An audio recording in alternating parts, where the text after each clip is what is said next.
riddled with doubt. Had nowhere to go. Everything's moving so slow. The time's moving too fast. I hope this feeling don't last. Well, I've been away from myself too long.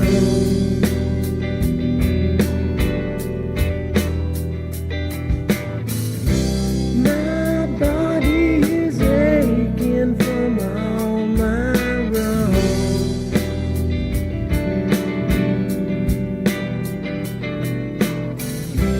And now that I know I'm not that strong, I'll keep slipping on to you. I'll keep slipping until my time is through. I'll keep slipping on to you, yeah,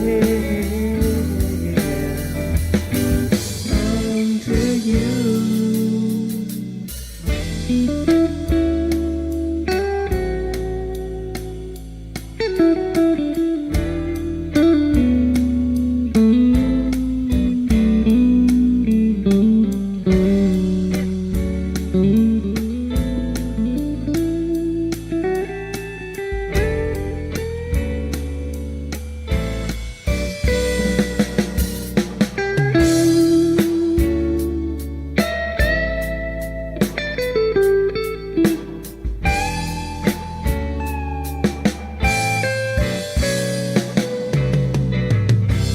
Well, I've been away from myself too long.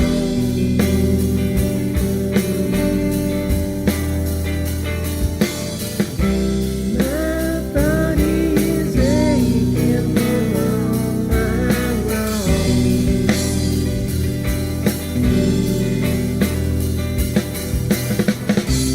And now that I know I'm not that strong,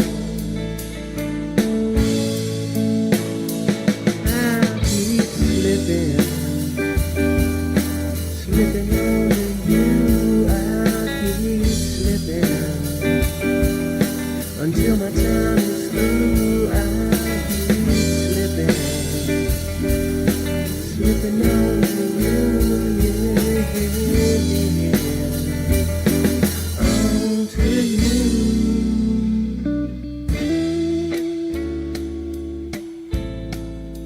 I was down and out, so riddled with doubt.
I am the devil. I am the Lord Satan from the netherworld, ruler of the damned and eternal king of hell. Even I, the master of deceit, can only stomach so much bullshit from the mainstream media and indie grifters. That's why I tune in to Morning Extra with Uncle Warren, because he eliminates my competition, and also because I know I'm gonna see that motherfucker soon.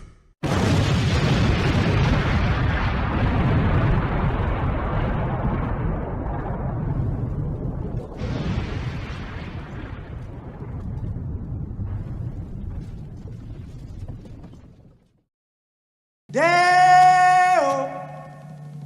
Deo.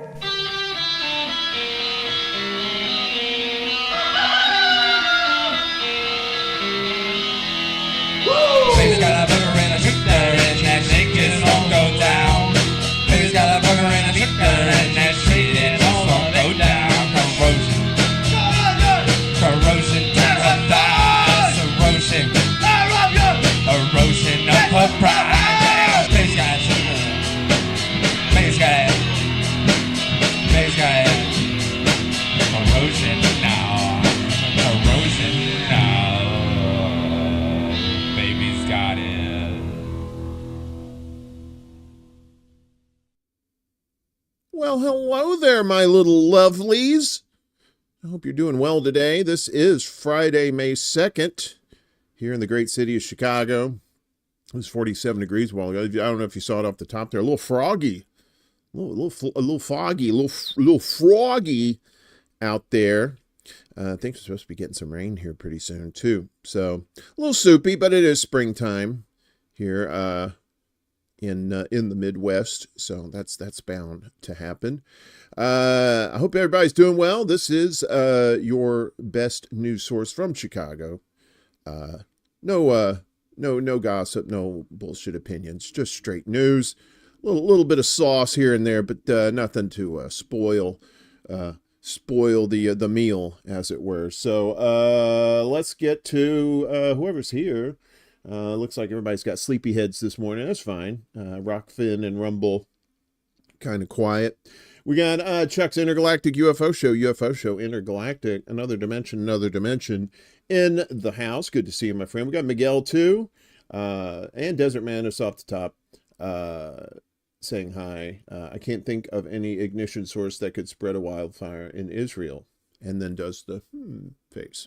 So we'll get to that and more coming up later in the show. But, these tariffs that's going on here in the U.S., a lot of fun stuff. You like those high prices? I know you do. Well, guess what? Those tariffs aren't going away anytime soon because sometimes you feel like a nut. Sometimes you don't. U.S. Senate rejects bid to block Trump's tariffs. United States Senate has rejected an effort to block Donald Trump's tariffs amid bipartisan concerns about the impact of his trade salvos on the economy. The upper house of the U.S. Congress, that would be the Senate, voted 49-49 to knock back the resolution on Wednesday, hours after government data showed that the U.S. economy shrank for the first time in 3 years. 3 Republican senators, Rand Paul out of Kentucky, Susan Collins of Maine, and Lisa Murkowski of Alaska, voted for the measure in a rare rebuke of Trump from within his own party, along with all present Democrats and independents. The U.S. Senate cannot be an idle spectator in the tariff madness, Democratic Senator Ron Wyden, who represents Oregon, said ahead of the vote. But inflation under Biden is perfectly fine. The Congress has the power to set tariffs and regulate global trade. The resolution was widely viewed as a symbolic gesture since it was unlikely to have gained traction in the Republican-controlled House of Representatives and would ultimately be subject to Trump's veto power. It's still a debate worth having because, if a month from now we have massive tariffs go on and we have a massive sell-off in the stock market and we didn't have a first good quarter in growth, and if it's worse again in the second quarter, people would start asking, is it good policy or is it bad policy? Paul, who co-sponsored the resolution, said of the failed vote, Trump has played down fears that his sweeping tariffs, including a 145% duty on China, could tip the U.S. into recession. The U.S. Department of Commerce on Wednesday reported that the economy contracted 0.3% during the first 3 months of the year, a period that occurred before Trump imposed his steepest tariffs. Excuse me. A recession is typically defined as 2 consecutive quarters of negative growth. Is that it? I guess that is it. Yeah, so sorry, those tariffs are going to be here for a while. And guess what else? What is this right? Oh, okay, yeah. Yeah, so, but some bad news for Trumpy, as a federal judge rules Trump's deportations under the Alien Enemies Act unlawful. Good morning, Willie. Good to see you. Hope you're doing well this morning, my friend. So tariffs in, deportations under Alien Enemies Act unlawful. But what does that actually mean? Hate it when you start talking and then the phlegm says, I must cling to your vocal cords for dear life. So a federal judge ruled yesterday that Trump has illegally invoked the Alien Enemies Act and barred further deportations under the statute, a centuries-old wartime authority used to justify the deportation of over 130 Venezuelan nationals in March to a mega prison in El Salvador. The court concludes that the president's invocation of the AEA through the proclamation exceeds the scope of the statute and, as a result, is unlawful, according to U.S. District Judge Fernando Rodriguez Jr., a Trump appointee. Oh, boy, look at that. Trumpy, your judges are starting to bite you in the asshole. Yeah, that's pretty cool. The judicial rebuke comes the same day that the group Human Rights Watch issued a report making the case that the Alien Enemies Act is entirely incompatible with modern international law that constrains the U.S. with respect to human rights and therefore should be repealed. Slavery was legal at one point. I know people, why are you bringing it up? But it was. I mean, it was law of the land. The report from Human Rights The report from Human Rights Watch titled United States Repeal the Alien Enemies Act, a human rights argument, explains that the AEA was codified in 1798, a couple of years after Trump, after a couple of years after Biden was born. It gives the president authority to detain and expel non-citizens who are nationals of a foreign country considered hostile or hostile. Put the style in hostile. The president can draw on these powers when there is a declared war between the U.S. and a foreign power, or when an invasion or predatory incursion is perpetrated, attempted, or threatened against the U.S. by a foreign nation. When invoking the AEA, Trump accused the Venezuelan gang Tren de Aragua of perpetrating, attempting, and threatening an invasion or predatory incursion in the U.S. I don't think there's that many of them to do an invasion, and said that the men targeted for deportation under the AEA have ties to TDA. That's what that Tren de Aragua. Though available reporting also cast doubt on this assertion. Didn't they say that guy who's being held down in El Salvador, they photoshopped MS-13 on his knuckles. There's so much fakery going on, so much fake shit. The judge in his ruling yesterday said the government's evidence that TDA's presence in the U.S. constitutes an invasion or predatory incursion, as characterized by the AEA, fell short. The ACLU cheered the court's decision. Their attorney Lee Gellert said in a statement yesterday, the court ruled the president can't unilaterally declare an invasion of the U.S. and invoke a wartime authority during peacetime. While the ruling is likely also welcome to Human Rights Watch, which has already spoken out against the administration's use of AEA in their latest report, the group argues that the law should be outright repealed.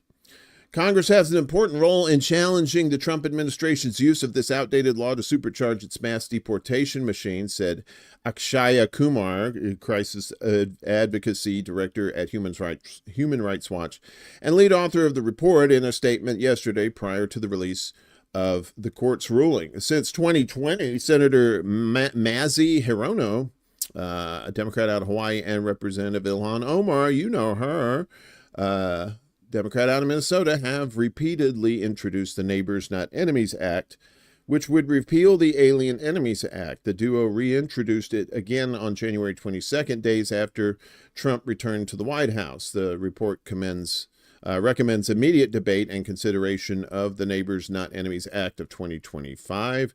With Republican majorities in both chambers, passage of the Neighbors Not Enemies Act is highly unlikely.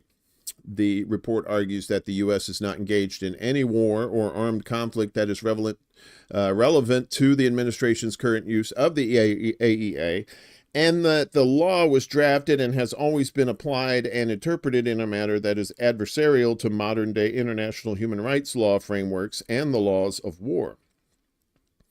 The U.S. is a part of multiple human rights treaties that compel the government to ensure respect for rights like due process and protection from removal from the U.S. to countries where a person would likely face persecution or torture, El Salvador, according to the report. For example, in 1994, the United Nations Convention Against Torture and Other Cruel, Inhumane, or Degrading Treatment or Punishment. Oh my God. So they put the initials CAT because they said that is a fucking sentence right there. That'd be Katakaditip. Was ratified by the U.S. with the understanding the treaty was not self-executing and required implementing legislation to be enforced by U.S. courts, according to a 2009 Congressional Research Service report. The U.S. did not enact statutes and regulations to prohibit the transfer of people to countries where they may be tortured, including the Foreign Affairs Reform and Restructuring Act of 1998, or FARA. According to Human Rights Watch, CAT prohibits the U.S. from expelling, returning, or extraditing any person to a state where there are substantial grounds for believing that he would be in danger of being subject to torture. In yesterday's court ruling, the judge noted the petitioners had invoked this protection under CAT as one of their legal arguments, but the court concluded that it does not possess jurisdiction to consider petitioners' challenges to Trump's AEA executive order based on CAT. Kitty! Not that cat. Sorry. So yeah, big win for that. And you know they had to pull that act out of their ass if they had to go all the way back to 1798 to oppress people. It's okay. Mississippi had slavery on the books till 1991. But they eventually took it off, so who knows? Maybe they'll get this one off too. But don't worry, Trumpy says, I got an ace in the hole, or he's just an ace hole. As Trump administration asked Supreme Court to strip legal protections from 350,000 Venezuelan immigrants. Yay, Christmas. The Trump administration yesterday asked the Supreme Court to strip temporary legal protections from 350,000 Venezuelans, potentially exposing them to being deported. The Justice Department asked the High Court to put on hold a ruling from a federal judge in San Francisco that kept in place temporary protected status, TPS, for the Venezuelans that would have otherwise expired last month. The status allows people already in the U.S. to live and work legally because their native countries are deemed unsafe for return due to natural disaster or civil strife. A federal appeals court had earlier rejected the administration's request. President Donald Trump's administration has moved aggressively to withdraw various protections that have allowed immigrants to remain in the country, including ending TPS for a total of 600,000 Venezuelans and 500,000 Haitians. TPS is granted in 18-month increments. The emergency appeal to the High Court came the same day a federal judge in Texas ruled illegal the administration's efforts to deport Venezuelans under an 18th century wartime law. As we told you about, the cases are not related. The protections had been set to expire April 7th, but U.S. District Judge Edward Chen ordered a pause on those plans. He found that the expiration threatened to severely disrupt the lives of hundreds of thousands of people and could cost billions in lost economic activity. Right? You deport these people, who's going to do the stuff you don't want to do, right? Chen, who was appointed to the bench by Democratic President Barack Obama, found the government hadn't shown any harm caused by keeping the program alive. But Solicitor General John Sauer, John, his first name's Mustard, wrote on behalf of the administration that Chen's order impermissibly, I've never heard of that word before, impermissibly interferes with the administration's power over immigration and foreign affairs. I think they made that word up. I could be wrong. Somebody's going to look it up and say, no, it's the real word. See, here's the definition. I don't really care. I really don't care. In addition, Sauer told the justices people affected by ending the protected status might have other legal options to try to remain in the country because the decision to terminate TPS is not equivalent to a final removal order. Congress created TPS in 1990 to prevent deportations to countries suffering from natural disasters or civil strife. They also invented TPS reports, which you forgot to put a cover sheet on. And that's why you had to go out and beat the hell out of a photocopier. Some of you get that reference. And if you don't, well, okay. Just look up TPS reports and, Mike Judge. That's always a good one. So, but wait. There's more. The U.S. government expands grounds for canceling international students' legal status. They're finding all kinds of ways to get rid of people. Hey, good morning, Ghost Star. And Kate's here, too, getting the scoop now. Yes, indeed. 2 scoops, just like Raisin Bran. Wait, what? The federal government is expanding the reasons international students can be stripped of their legal status in the U.S., where thousands have come under scrutiny in a Trump administration crackdown that has left many afraid of being deported. Attorneys for international students say the new reasons allow for quicker deportations and serve to justify many of the actions the government took this spring to cancel foreign students' permissions to study in the U.S. After abruptly losing their legal status in recent weeks with little explanation, students around the country filed challenges in federal courts. In many cases, judges made preliminary rulings that the government acted without due process. What? The government acting without due process? That shit never happens. Then the government said it would issue new guidelines for canceling a student's legal status. An Immigration and Customs Enforcement ICE baby document shared Monday in a court filing said valid reasons now include the revocation of the visas students used to enter the U.S. In the past, if a student's visa was revoked, they generally could stay in the U.S. to finish school. They simply would not be able to re-enter if they left the country. This just gave them carte blanche to have the State Department revoke a visa and then deport those students even if they've done nothing wrong, said Brad Banias, an immigration attorney representing a student who lost his status in the crackdown. The student was once charged with a traffic offense, which appeared in a law enforcement database searched by immigration authorities.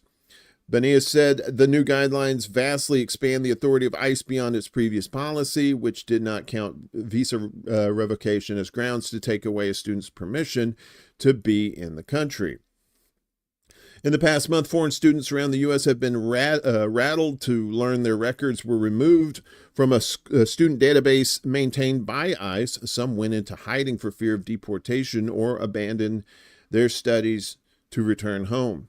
As the court challenges mounted, federal officials said Friday that the government would restore international students' legal status while it developed a framework to guide their future action. The new policy emerged in court a few days later. The new guidance allows for revoking students' status if their names appear in a criminal or fingerprint database in a way that was not permitted in the past, says Charles Cuck, unfortunate last name, an Atlanta-based immigration attorney who has filed a lawsuit on behalf of 133 people in the U.S. on student visas who lost their legal status. Basically, they're trying to cover what they already did bad by making the bad thing that they did now legal for them to do.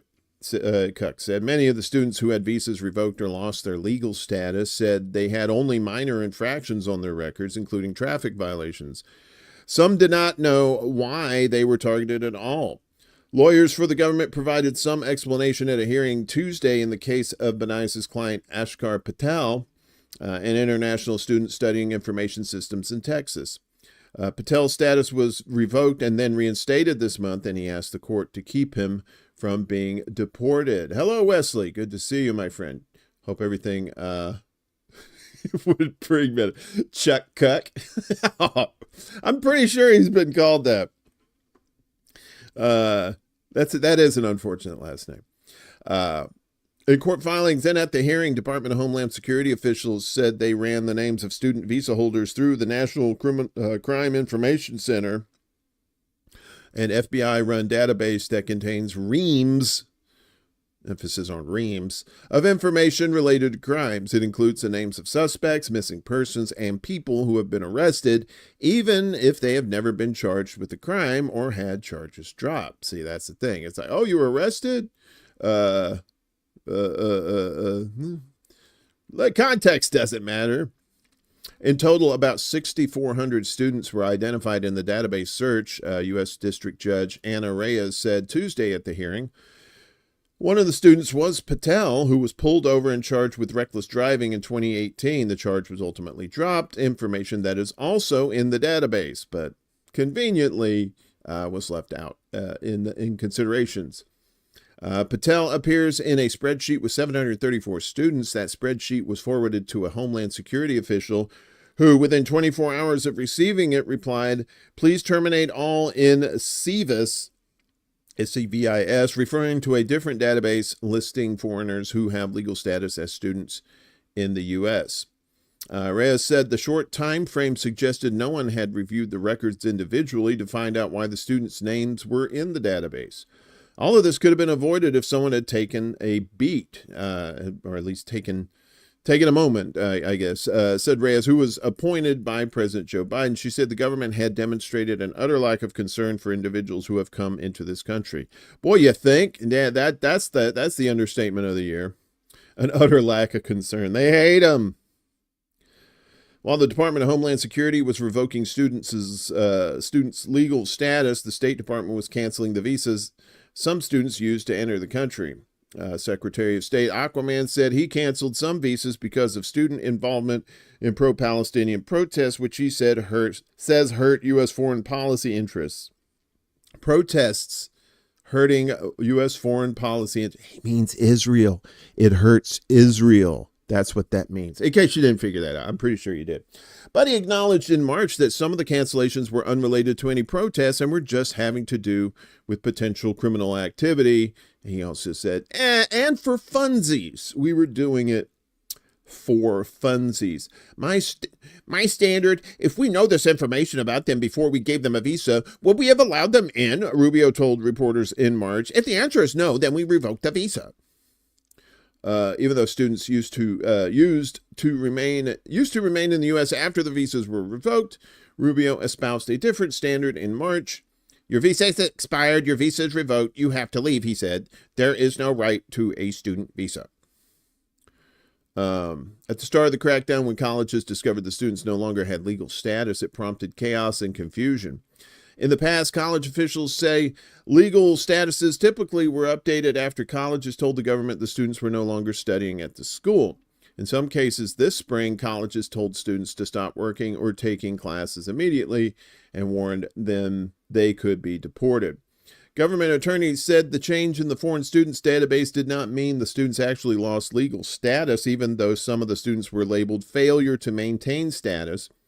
Instead, lawyers said it was intended to be an investigative red flag. What's up, John? Good morning, sir. How are you?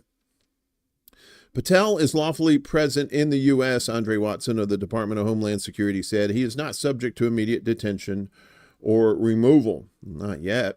Reyes declined to issue a preliminary injunction and urged lawyers from both sides to come to a settlement to ensure Patel could stay in the U.S. of A. So yeah, that's what they're doing. They're trying to stop these protests because it hurts Israel, right? And who are a lot of these protesters? A lot of them are people on visas. So why do you think they're revoking their visas? To try to cut into these protests to scare the citizens too, people who are born and raised here too, because some of them are getting accidentally deported too.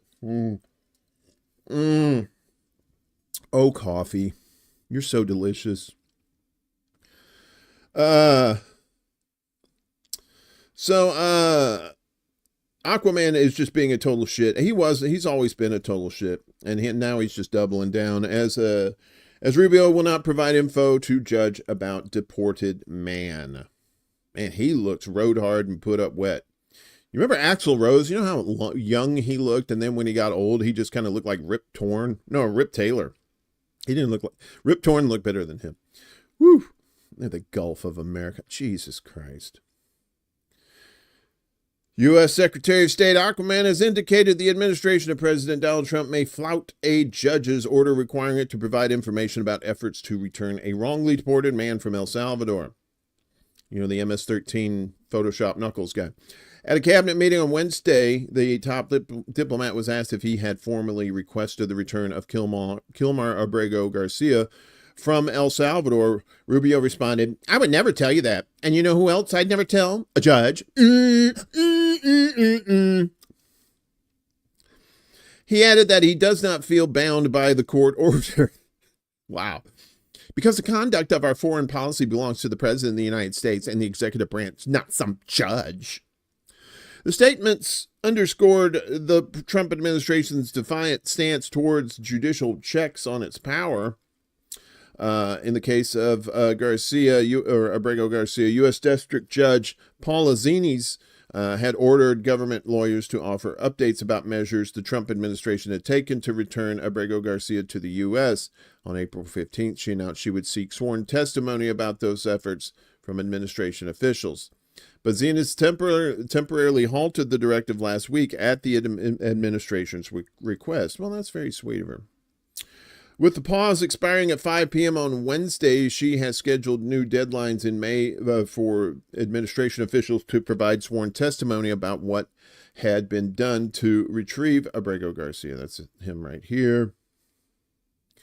Yeah, so a resident of Maryland, Abrego Garcia, has been held in El Salvador since March 15th, when he was among the immigrants placed on a deportation flight and transferred to the Terrorism Confinement Center, CCOT, a maximum security prison, also known as a concentration camp. He has since been transferred to another facility, according to Senator Chris Van Hollen of Maryland, who visited Abrego Garcia in detention. I guess that's him. Is that him visiting him?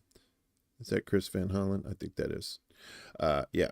So the detention violated an immigration judge's 2019 order barring his deportation on the basis that he would face persecution from local gangs. Abrego Garcia and his family have said he fled El Salvador at age 16 after gangs pursued him for recruitment. He arrived in the U.S. without documentation. Given the 2019 protection order, the U.S. government initially acknowledged that Abrego Garcia's deportation had been the result of an administrative error. Oopsie sauce! What the hell? We didn't know. But in the wake of the public outcry the case has caused, the Trump White House has since doubled down on its positions that Abrego Garcia is a member of the MS-13 gang and will never be allowed to live in the U.S. Nothing will ever change the fact that Abrego Garcia will never be a Maryland father. He will never live in the United States of America again, White House Press Secretary Caroline Leavitt said earlier this month, in between Zionist cocks in her mouth. While Abrego Garcia has not been charged with any crimes, the White House has pointed to his tattoos as evidence of gang affiliation, something experts on MS-13 have cast doubt upon. Hence, that's the thing where they said he had MS-13 on his knuckles, but then it turns out, it was Photoshop. Ruth Buzzy died. I thought she died like 20 years ago. The administration also referenced past allegations against Abrego Garcia from an anonymous informant, but his lawyers say those accusations are false and reference gang membership in New York, a state he has never lived in. Earlier this month, Judge Zinis initially ordered the U.S. government to facilitate and effectuate the return of Abrego Garcia no later than April 7th. After an appeal, the U.S. Supreme Court ruled that the Trump administration must indeed facilitate, not effectuate, the return, though it did not specify the minimum requirements to comply with its order. Furthermore, the High Court sided with Zini's determination that Abrego Garcia had been denied due process during his deportation. What's up, Ghost Art? What's up? Still, Trump officials have repeatedly said the Supreme Court had backed their appeal. They also maintain it's up to El Salvador to return Abrego Garcia, a prospect the country's leader, President Nayib Bukele, had previously dismissed. How can I return him to the United States? Bukele said at an Oval Office sit-down earlier this month. Should I smuggle him into the United States? Of course I'm not going to do it. The question is preposterous. How can I smuggle a terrorist into the United States? I don't have the power to return him to the United States. Motherfucker, you could put him on a goddamn plane. You could put him on a fucking... You go, unlock, doot, doot, doot, plane. Yeah. Trump probably told him not to fucking release him. Son of a bitch. But Trump has given contradictory signals. There's something new about his government's position on the matter and whether he is indeed empowered to seek Abrego Garcia's return. In an interview with ABC News that aired on Tuesday, the president was asked if he could unilaterally bring back Abrego Garcia. Trump responded, I could. And if he were the gentleman that you say he is, I would do that. The gentleman. Like he's wearing a monocle and a fucking top hat. But he is not. But when asked on Wednesday during the cabinet meeting if Bukele would release Abrego Garcia if Trump requested, the president balked. I really don't know. I know he's been a great friend. I know that he's been a great friend of our country. I guess he's talking about Bukele. I haven't spoken to him. I really leave that up to the lawyers. I take my advice from Attorney General Pam Bondi, and they know the laws. They know the laws. The president don't know any fucking laws. Is that it? Is that all that to that? Yeah. Yeah, this was the thing. Does have MS-13 tattooed on his knuckles, as Trump claim.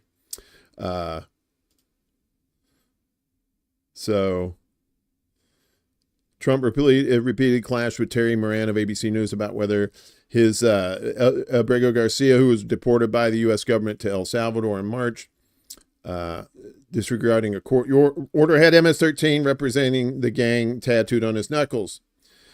During the ABC interview that aired a couple days ago, Trump referred to an image he shared on his Truth Social platform on April 18th showing what he said was Abrego Garcia's tattoo.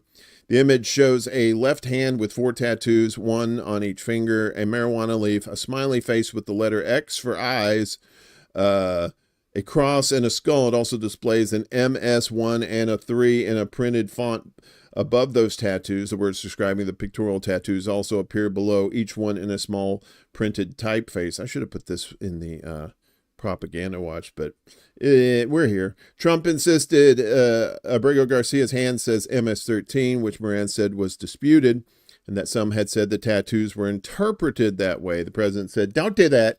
MS-13. It says MS-13. Moran countered, that was photoshopped. He tried to move on, but Trump continued. Terry, do you want me to show you the picture? Trump said. He had MS as clear as you can be, not interpreted. It could be Mississippi. After Moran again tried to shift to a question about Ukraine, Trump said Abrego Garcia has got MS-13 on his knuckles. Look, I don't mean to be that guy, but I think Trump is like way more retarded now than he was before. He did not seem this fucking retarded the first time around. I don't even know. Hey, what's up, Rick? Good to see you, man. The interview goes far beyond the impression Trump left when he shared an image on Truth Social. What he said were Abrego Garcia's finger tattoos, as he insisted that the MS-13 tattoo was part of the evidence used to deport him. When he asked the White House for comment, a spokesperson said any law enforcement or immigration official with on-the-ground experience could link Abrego Garcia's tattoos to the MS-13 gang. The letters and figures MS-1 and 3 and the words below the symbols do not appear in other recent photographs of Abrego Garcia's hand, including one that Salvadorian government officials took when he met Chris Van Hollen Jr. on April 17th. El Salvador's President Nayib Bukele shared it on Twitters. So, yeah, see, there's no, don't see anything there. Don't see anything there. Let's see. The tattoos also do not appear in a family photo of Abrego Garcia shared by immigration advocates.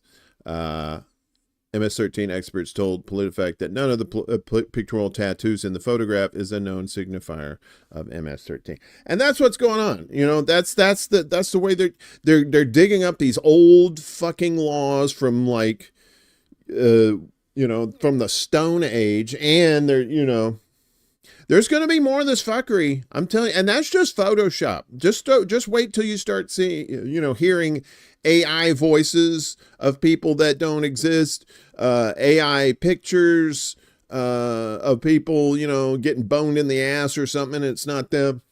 What's up, P Stub? Good to see you. Hope everything's well with you. Yeah, he's getting old, and I think the people around him are just getting. He just has some stupid people around him, right? Well, I mean, when you have people who are willing to elect people like that, and when your only other choice is a Democrat, and the Democrats know that, and they give you just this milquetoast, bottom of the barrel candidates year after year, you know, rigging their primaries. This is what we get. This is where we're at. So it looks like Aquaman is going to have more work on his plate to do as Trump to boot National Security Advisor Waltz eyes Witkoff as his replacement. U.S. media reports revealed that Donald Trump is expected to remove National Security Advisor Mike Waltz and one of his top deputies, Alex Wong, because if I'm Wong, I don't want to be white, from their post allegedly over the Signalgate scandal. He could leave imminently, but the move is not final. Politico cited informed sources as saying, according to U.S. officials who spoke with multiple Western media outlets, Waltz and Wong are expected to step down after losing the trust of other officials and lacking support within the White House. Special Envoy Steve Witkoff, a real estate developer and friend of Trump's, is under consideration to replace Waltz as National Security Advisor. Well, at least you know the real estate will be safe. It will be secure. In response to the news, White House Press Secretary Caroline Leavitt, that brain trust, said, "We are not going to respond to reporting from anonymous sources." Waltz had reportedly been on shaky ground after adding the editor of the Atlantic magazine, Jeffrey Goldberg, to a private Signal chat. You remember that? Describing details of a U.S. attack against Yemen in late March that killed dozens of civilians. He also talked about bombing Russia on the Subway app, and with every piece of empirical data that the United States provides, and every country that they take over, they get a stamp on their card, and after 10 they get a free sandwich. Other top officials in the unsecured chat discussing U.S. military action against Yemen included Defense Secretary Pete Hegseth, Secretary of State Marco Rubio, Director of National Intelligence and former cool chick Tulsi Gabbard, Special Envoy to West Asia Steve Witkoff, and CIA Director John Ratcliffe. Last week, the New York Times reported that Hegseth shared sensitive military plans in a separate Signal chat group that included his wife, brother, and personal lawyer. News on Waltz's expected dismissal comes hours after Oman announced that indirect nuclear talks between Iran and the U.S. would be postponed, citing logistical reasons. Witkoff, the alleged replacement of Waltz, is leading the talks for the U.S. side. Sources familiar with the current government's dealings told Reuters Waltz was too hawkish. Wait, too hawkish for the war-averse Trump? And was seen as not effectively coordinating foreign policy among a variety of agencies. During a televised interview with Fox News in March, Waltz demanded the full dismantlement of Iran's nuclear energy program, a red line according to authorities in Tehran. This isn't some kind of tit for tat giggity that we had under the Obama administration or Biden. This is the full program. Give it up or there will be consequences, Waltz says. And there were consequences. He got shit canned. So it doesn't mention it here, but in the interim, Marco Rubio is going to fill in as National Security Advisor, because you know what? Why not? You replace one stupid voice with another one, I guess. That's how that works. So you've been hearing about the Golden Dome, which is not to be confused with golden showers. Two totally different things. And Elon Musk's involvement in that. So SpaceX's role in Golden Dome project sparks Democrat-led probe. What's up, Game.film? Good to see you, buddy. So no love for the Democrats, but this does need to be investigated. Look at the Gulf of America. God damn, we live in idiocracy already. We didn't have to wait 500 years. U.S. Democratic lawmakers have called for a review of billionaire entrepreneur Elon Musk's role in the Golden Dome missile defense project, according to a Reuters report yesterday, which cited a letter the lawmakers sent to the acting U.S. Defense Department inspector. 42 Democrats, led by Senator Elizabeth Warren and Congressman Greg Cesar, requested in the letter a probe into the project's procurement process due to concerns over Musk's SpaceX involvement, following reports from the news agency that the space company is a frontrunner to win a substantial part of the project. What about that? How did that work? This is a deeply troubling report. All of this raises concerns about whether defense contracts to build a Golden Dome are an effective way to protect Americans or are meant to enrich Mr. Musk and other elites, the Democrat lawmakers stated. I'm going to say the latter there. Enrich Musk. They requested that the U.S. Defense Department Inspector General Stephen Stebbins refer any findings to the Department of Justice for a potential criminal investigation. They also expressed concern that the company's proposed subscription model, where the White House would pay for tech access rather than ownership, could limit the government's control over development and pricing, giving Musk what they call unacceptable leverage over U.S. national security. President Trump's January 27th executive order mandated that the Golden Dome architecture must incorporate defensive measures against ballistic, hypersonic, and advanced cruise missiles. See, it's that hypersonic part is the interesting bit, because right now the United States can't do dick about hypersonic missiles. And you know who has hypersonic missiles? Russia, Iran. I think China has them. Now North Korea, I think they're getting them too. And Yemen. Interesting indeed. Additionally, the order urged the acceleration of hypersonic and ballistic missile tracking sensors in space, along with the development and deployment of space-based interceptors designed to neutralize missiles during their boost phase. Trump's Golden Dome defense project has faced significant backlash for being deemed unworkable in safeguarding U.S. airspace and excessively expensive, according to CNN on March 23rd. Numerous sources told CNN that the project had no strategic or financial significance, and sources believe the project represents an attempt to revive the Trump administration's previously vague plans to establish a missile defense system similar to Israel's Iron Dome. Republican lawmakers introduced a $150 billion defense package. That's in addition to the $800-something billion, including $25 million to launch President Donald Trump's Golden Dome air defense system. This is shades of Reagan's Star Wars, I think, as reported by the National Interest on April 29th. Modeled after Israel's Iron Dome system, the Golden Dome initiative seeks to establish the U.S. mainland's first comprehensive defensive network against incoming missiles and drones. This legislation is a historic investment of $150 billion to restore America's military capabilities and strengthen our national defense, said House Armed Services Committee Chairman Mike Rogers, Republican, Alabama. Yeah, a lot of defense contractors down south, too. Yeah, so Iron Dome, or Golden Dome as it is, not to be confused with Golden Grams, that delicious breakfast treat that you may or may not like. So this is a kind of a new thing, right? I think hypersonic missiles really was a game changer. And in theory, it kind of makes sense to have some sort of defense for it if you don't have it already. Otherwise, you're fucked. Right. But that's generally speaking. In this case, this is more to pad Elon Musk's pockets with cash. than it is for actual security. I don't think there's any threat of us getting nuked anytime soon, unless we nuke first. And I'm pretty sure there's a good chance we might do that. So what else is going on as the U.S. Army shifts to drone warfare in the biggest revamp since Cold War? Let's call it, according to the Wall Street Journal. So yeah, that's where I figured this is where warfare was going.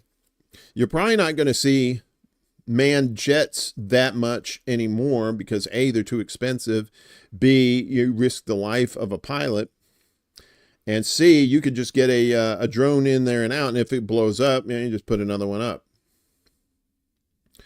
The U.S. Army is undergoing its most significant transformation since the Cold War, aiming to equip each combat division with approximately 1,000 drones while phasing out outdated weapons and equipment.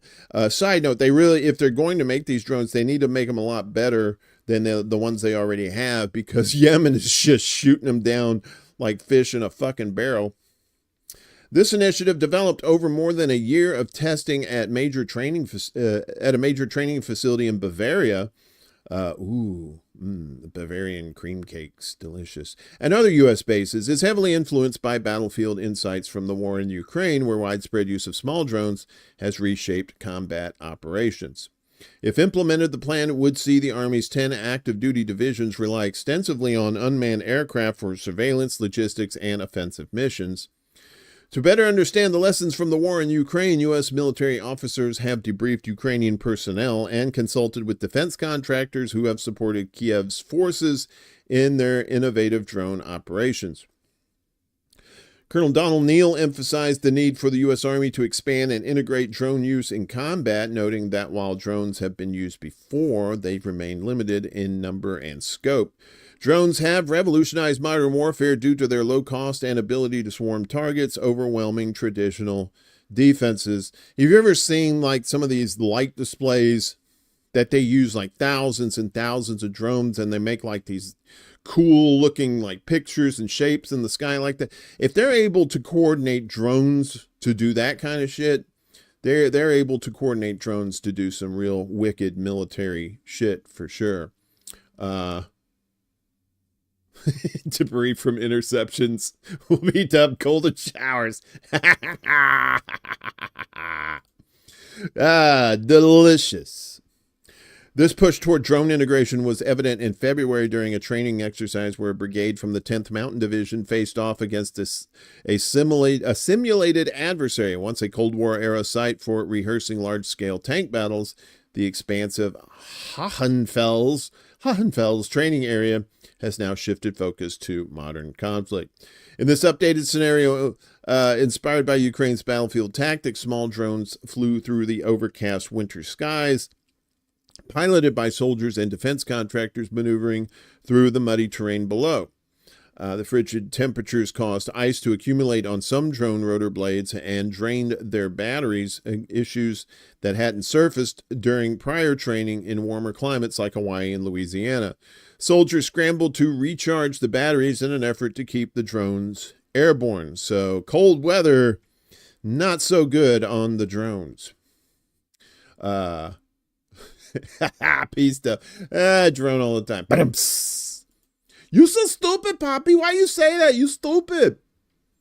While Ukrainian and Russian forces continued to engage with traditional weapons such as artillery, armored vehicles, and manned aircraft, analysts note that drones have fundamentally changed the nature of the conflict. Their low-cost ability to swarm and overwhelm defenses and capacity to stream live video make it far harder for troops to remain concealed on the battlefield. Drones are just one element of a broader effort by the Army to strengthen its ability to deter adversaries like Russia and China, following years focused on counterinsurgency operations in the Middle East and Central Asia. The Army is also working to enhance battlefield connectivity using smartphones, tablets, and internet-based systems, and is introducing a new infantry squad vehicle. Additionally, it plans to invest around $3 billion to improve defenses against enemy drones and expand its electronic warfare capabilities. The modernization effort is expected to cost $36 billion over the next 5 years. To fund it, the Army intends to cut outdated weapons and retire legacy systems, a strategy that will require congressional approval. And as Congress is controlled by Republicans, and most people in Congress are controlled by the military-industrial complex, you better be buying their drones if you want it approved. The Army's strategic blueprint, known as the Army Transformation Initiative, is being rolled out as Elon Musk's Department of Government Efficiency pushes for widespread cuts to federal spending and staffing. According to a Pentagon official, Army Chief of Staff General Randy George, that sounds like a porn star name, Randy George, and Army Secretary Daniel Driscoll recently met with VP J.D. Vance to present the plan, emphasizing that the Army aims to modernize its capabilities through internal cost-saving measures. Defense Secretary Pete Hegseth formally backed the initiative in a directive signal this week. The Army is halting purchases of the Humvee, a joint light tactical vehicle, and M10 or M10 light tank, retiring older Apache helicopters. Oh, I want an Apache helicopter. And reducing its civilian workforce to cut costs while equipping 3 brigades with new unmanned systems and aiming to modernize the entire active duty force within 2 years. As part of its own modernization strategy, the Marine Corps has eliminated its tank units, shifting instead to agile, missile-equipped combat teams designed to leap between islands in the Western Pacific and target the Chinese Navy in the event of conflict. In contrast, the Army's plan aimed at strengthening its presence in both Asia and Europe includes continued investment in new tanks, long-range missiles, tilt-rotor aircraft, and other traditional systems. To support this shift, the U.S. industrial base will need to ramp up production of advanced commercially available technologies the Army is seeking. U.S. officials note that Ukraine produced over 2 million drones last year, often using Chinese components. Parts the U.S. military is prohibited from using. And one thing they failed to mention here is that this is all well and good, but if you're controlling everything on the ground, like you're controlling these drones, right? So everything is ground-based as far as like the control, right? So instead of having a plane with a human pilot in it where they're controlling shit up here in the air, these people are down here and they're controlling the airplane. But if you hit with an EMP down here, well, the drones are just going to keep flying. So they're going to have to come up with technology to somehow defend from, electromagnetic pulses that can fuck their shit up. So the world is turning to shit, folks. I think you already knew that. I don't think you needed me to say that to remind you. I mean, everybody's ammoing up, getting ready for World War III. And you say, well, that's just so negative, Warren. Why would you say such awful things like that? Global military spending hits record $2.7 trillion amid global conflicts. That's where we're at. The world is rearming at its fastest pace since the Cold War, driven by ongoing wars in Ukraine and Gaza and Pakistan and India now, and God, what's going on in Africa too, and rising military tensions from Europe to Asia, a new report has revealed. Global military spending surged 9.4% year over year to $2.718 trillion in 2024, the highest ever recorded by the Stockholm International Peace Research Institute, that's SIPRI, and the steepest annual increase since 1988, just before the fall of the Berlin Wall. SIPRI warned that this upward trend is set to continue as many nations have pledged to boost defense budgets further.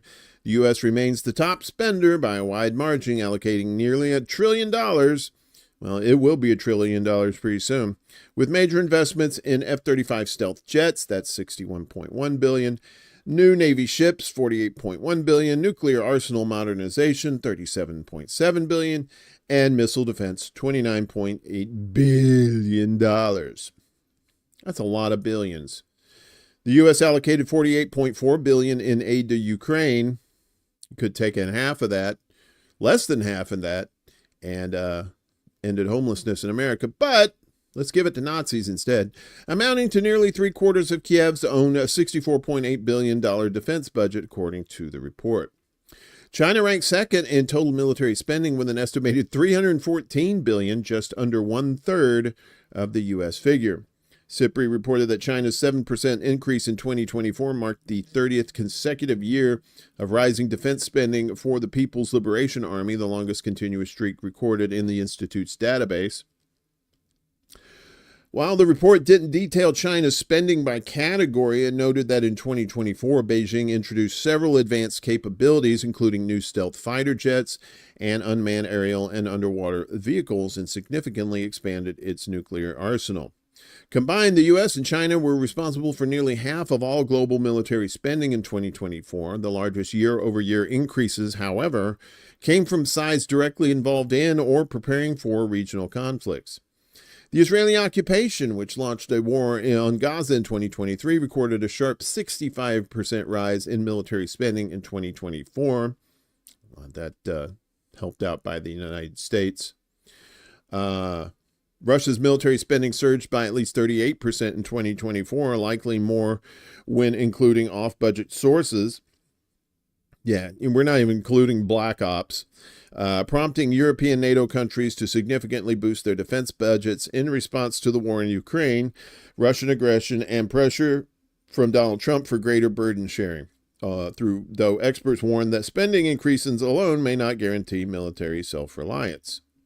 The war in Ukraine has prompted NATO countries to significantly raise their military spending, reflecting a broader shift towards greater self-reliance within the alliance. Ooh, Reliance Alliance. Somebody's freestyling. This trend aligns with Trump's renewed push for European members to take on more responsibility for their defense, as he criticizes what he sees as a long-standing overdependence on U.S. support. Germany, with the world's fourth largest defense budget, upped its spending by 28%. Romania upped theirs to 43%, the Netherlands 35%, Sweden 34%. The Czech Republic, of course, where cash and credit cards are not allowed, at 32%, Poland at 31%, Denmark 20%, Norway 17%, Finland 16%, Turkey 12%, and Greece 11%. Greece would have been 12%, but they missed the extra point. They need to get a new kicker. Were the other NATO members among the top 40 defense spenders worldwide who showed double-digit increases in 2024.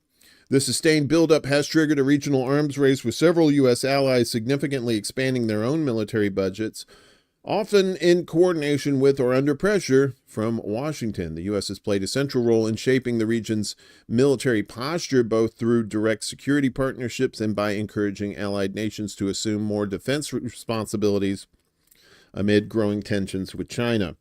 Japan, a key U.S. ally, for instance, saw a 21% rise in its military spending in 2024, the largest increase since 1952, bringing its defense expenditure to 1.4% of gross domestic product, the highest proportion dedicated to the military since 1958. The Philippines, bolstered by joint drills and military cooperation with the U.S., raised its defense spending by 19%. South Korea, another critical U.S. partner, maintained the region's highest military burden at 2.6% of GDP, despite only a 1.4% increase in 2024. Taiwan, under growing U.S. support in the face of rising Chinese influence, raised its military spending by 1.8% last year and by 48% since 2015. India, also aligning more closely with U.S. strategic goals in Asia, saw a modest 1.6% increase, but has grown its defense budget by 42% over the past decade, a trend researchers view with concern. You think, yeah, concern is right. Everybody's like, it's like, this some Ruby Ridge shit right there. The government's coming. We gotta make sure we got enough weapons, son. As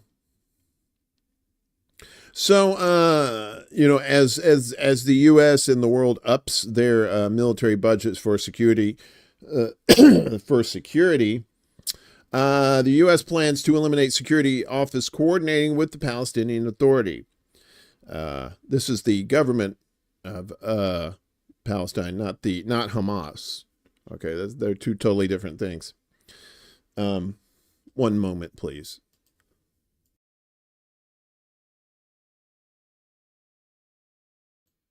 I am just full of goo and not the good kind. Wait, what? The Trump administration plans to eliminate the position of U.S. security coordinator for the occupied West Bank and Gaza Strip, according to several media reports. U.S. General Mike Fenzel, who has held the position since 2021, was told last week that his position is going to be cut with an announcement due in the coming weeks. The Times of Israel reported on Wednesday. Axios reported earlier that U.S. Secretary of State Ackerman was weighing axing the position, but has yet to make a decision, although Fenzel told colleagues he believes his position will be eliminated.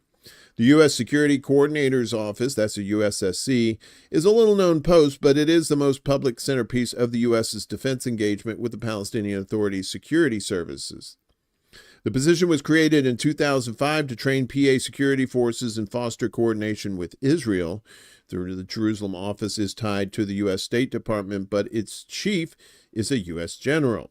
Questions about the USSC's fate have swirled publicly since April 22nd, when Rubio unveiled a list of offices that will be part of his reorganization of the State Department. The USSC was not listed among the departments and bureaus. The USSC coordinates arms supplies and training to the Palestinian security services. It's also a channel of communication between Israel and the PA when ties between them are tense or downgraded. The CIA also plays a role in providing support to the PA security services clandestinely, officials say. The Times of Israel reported that the Trump administration is not considering eliminating the position as a matter of policy, but as part of a wider cost-saving drive. The cost-saving drive. That old snow job. Regardless, if the USSC is eliminated, it would signal a swift downgrade in the administration's priorities. The Biden administration put a renewed focus on the USSC as part of its post-war planning for the Gaza Strip. Middle East Eye reported in June last year that former senior U.S. officials circulated a plan for U.S. Central Command to become more involved in coordinating with the PA security services as part of post-war Gaza planning. A slew of the Biden administration's plans for post-war Gaza never materialized.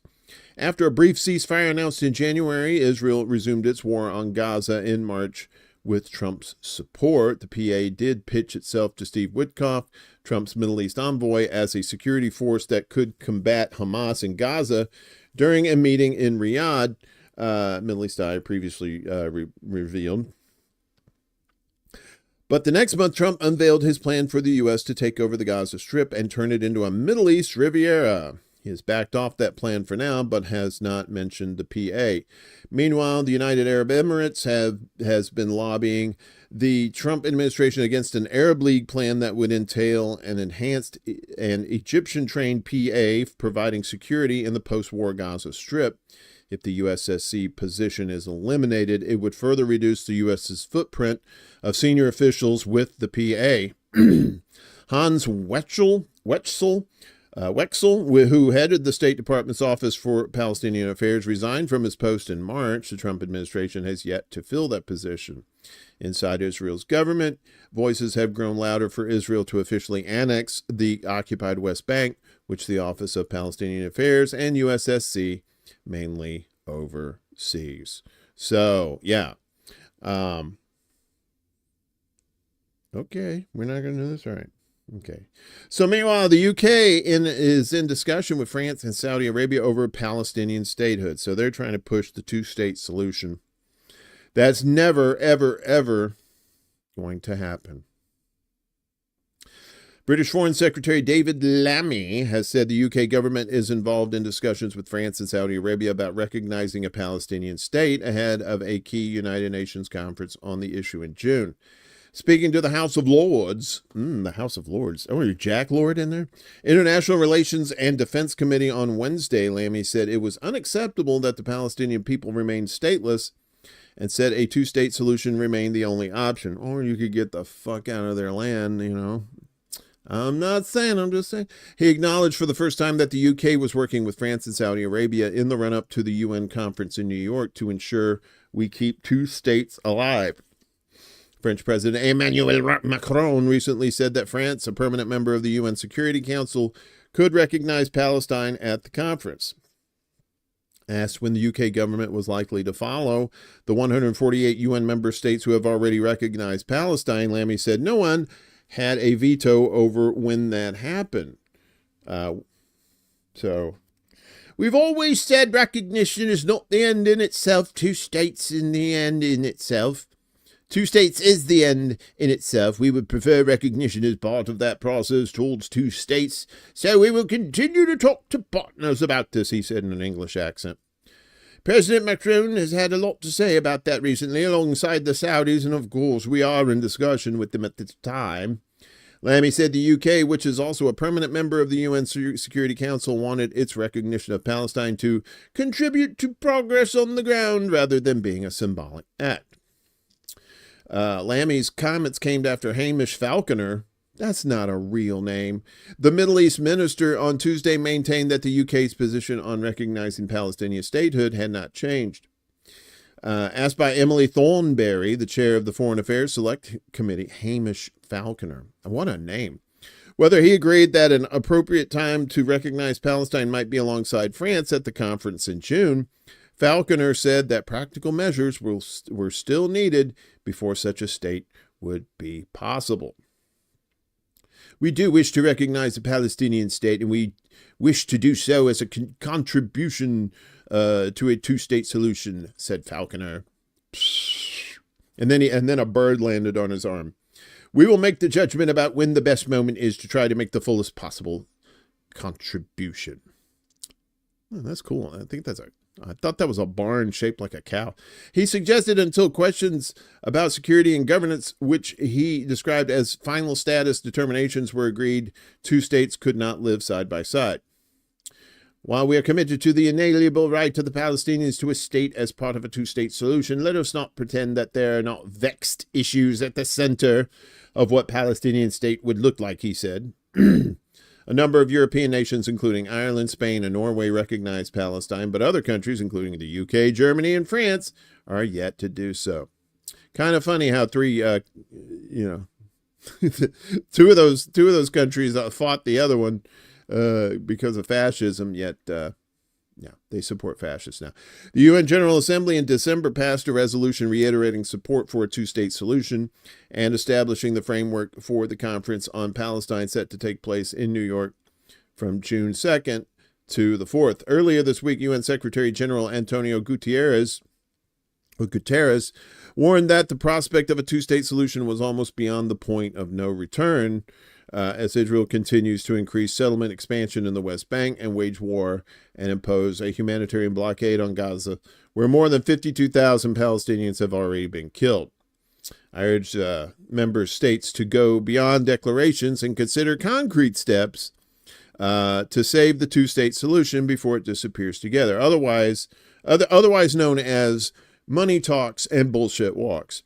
At this hinge point in history, leaders must show courage, act with resolve, and deliver peace for Palestinians, Israelis, the region, and the world. And I don't know who said this.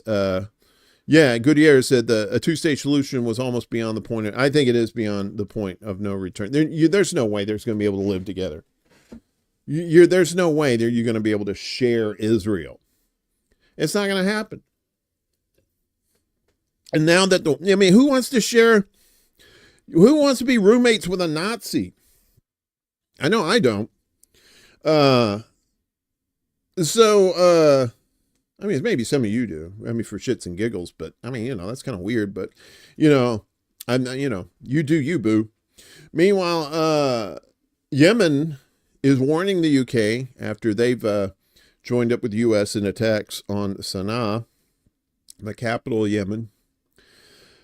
The Yemeni government issued a statement on April 30th warning the UK against its continued participation in the U.S. campaign of deadly airstrikes against Yemen that began last month. In a display of typical British arrogance, the UK Ministry of Defense announced participation in a joint military operation with the U.S. enemy against our country, targeting areas of South Sana'a. The government affirms that the British enemy must carefully consider the consequences of its involvement and be prepared to face the repercussions.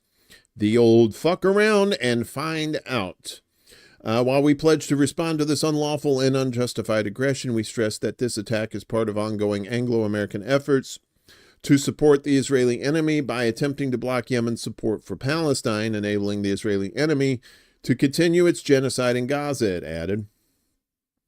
The government statement also said Yemen will stand against the trio of evil, referring to the U.S., UK, and Israel, as well as those who orbit around them. The statement came hours after the UK announced its first joint attack against Yemen with Washington since Trump entered office this year. The UK Defense Ministry claimed the strikes targeted a cluster of buildings used by the Yemeni armed forces, civilians, and Ansarallah movement for storing drones, adding that the attack came after very careful planning to avoid civilian casualties. London played a primary role in the initial campaign against Yemen launched in January 2024 by former U.S. administration of Joe Biden. Yemeni forces targeted UK vessels in the Red Sea and Gulf of Aden a number of times last year in response. The UK announcement came after at least 6 U.S. airstrikes struck the Sana'a governorate on April 29th. 2 days ago, around 70 African migrants were killed in U.S. strikes on a detention center in the Saada governorate. Dozens of others were injured. We told you about that. The Interior Ministry of the Sana'a government said the shelter located in Saada's reserve prison was supervised by the International Organization for Migration and the Red Cross. In response, the YAF said it targeted the USS Harry Truman in the Red Sea with missiles and drones, adding that it forced the aircraft carrier to retreat northward. It also said it targeted a vital Israeli site in the city of Ashkelon.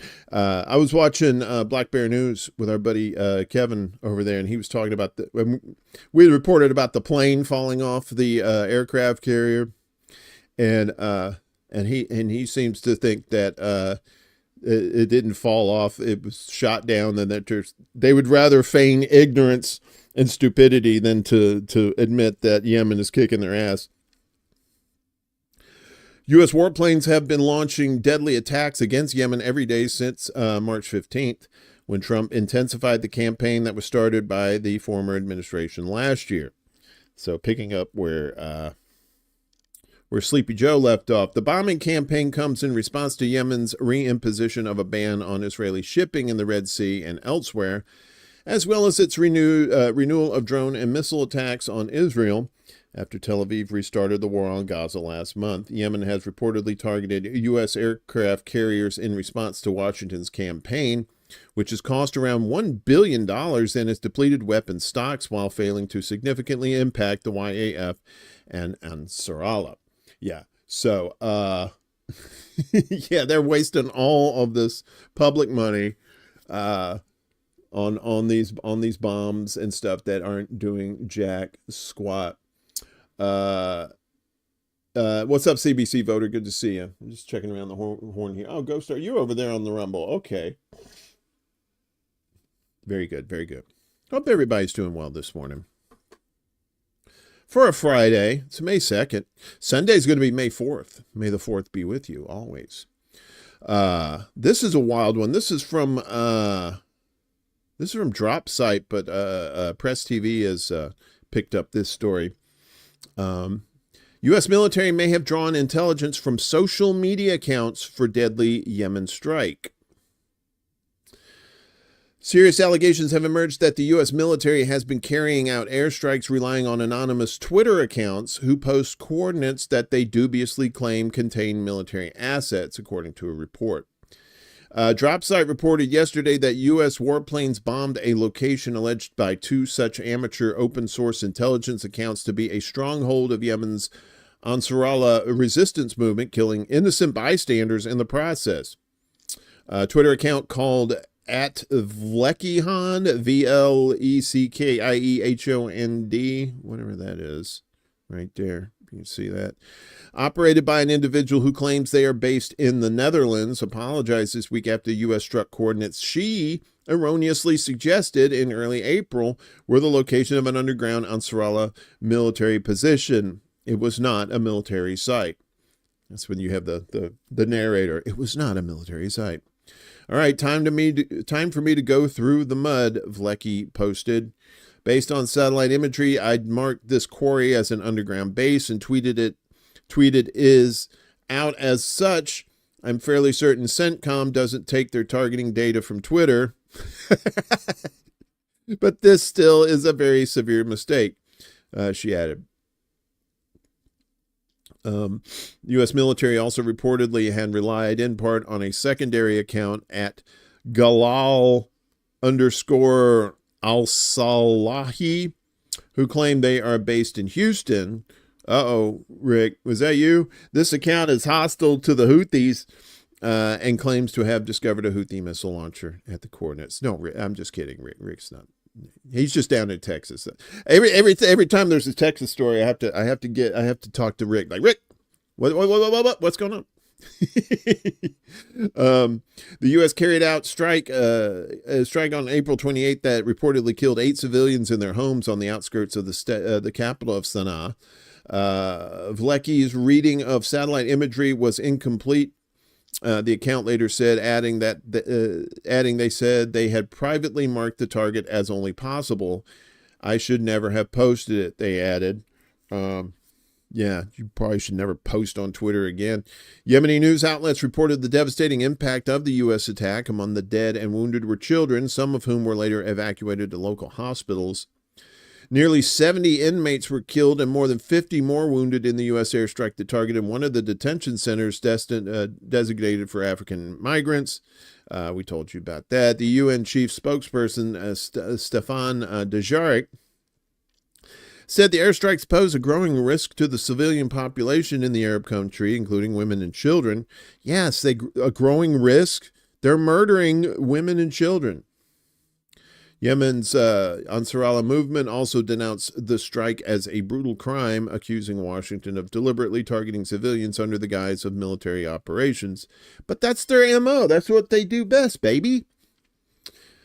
In reaction to the atrocities committed by Israel in Gaza and the aggression of the U.S. and U.K. against Yemen, the Yemeni armed forces have initiated a series of strikes aimed at Israeli, American, and British interests in the Red Sea and adjacent regions. Yemeni naval and air force units conducted a joint operation against the Nimitz-class vessel of the U.S. Navy and other American warships using several homegrown cruise and ballistic missiles as well as combat drones. Remember Vietnam? I don't know if you guys remember Vietnam. I'm old enough to remember seeing nightly news stories about Vietnam on the Magic Picture Box. And Vietnam did not have advanced military weapons, but they used guerrilla tactics. They were digging holes in the ground, and they managed to get the United States the fuck out of their country. Yemen is probably taking taken a lot of, sorry about that, taking a lot of notes on how to defeat the United States in that regard.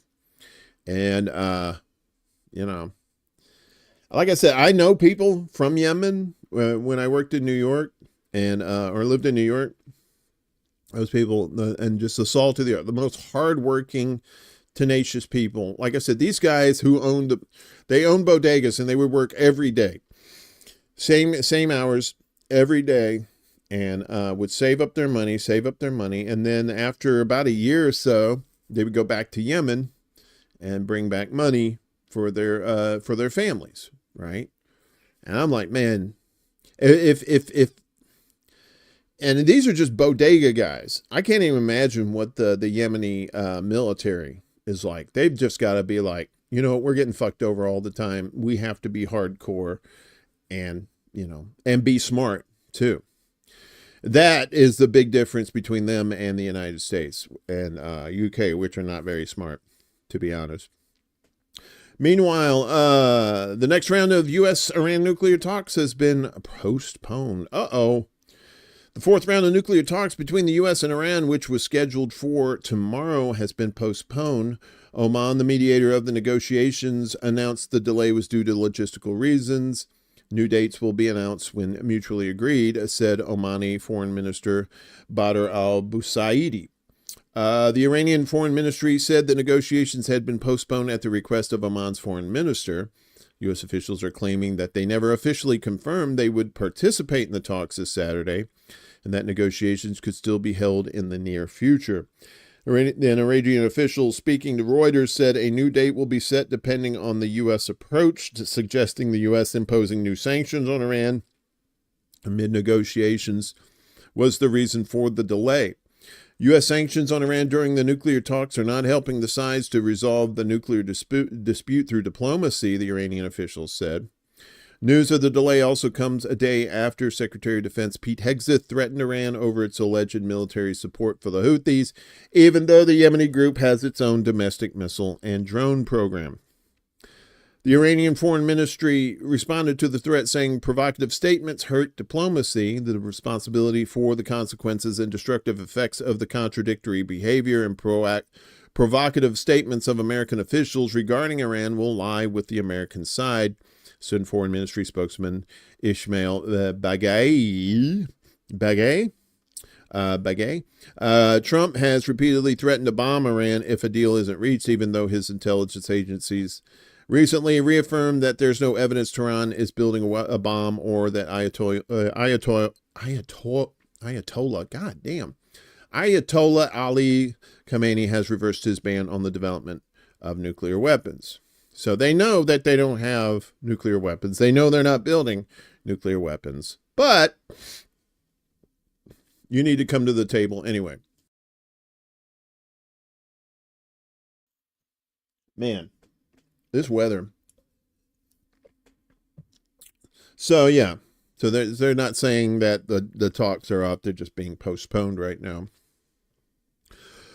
So, I love the Libertarian Institute. I love antiwar.com. Great sites. But they give it to you straight, man. And this one burns. It really does. The U.S. tells World Court Israel has the right to starve Gaza. This is from Kyle Anzalone. 2 months into Israel's latest siege of Gaza, an American official argued to the International Court of Justice, that would be the ICJ, that Tel Aviv is within its rights to deprive Palestinians of food, medicine, and other aid.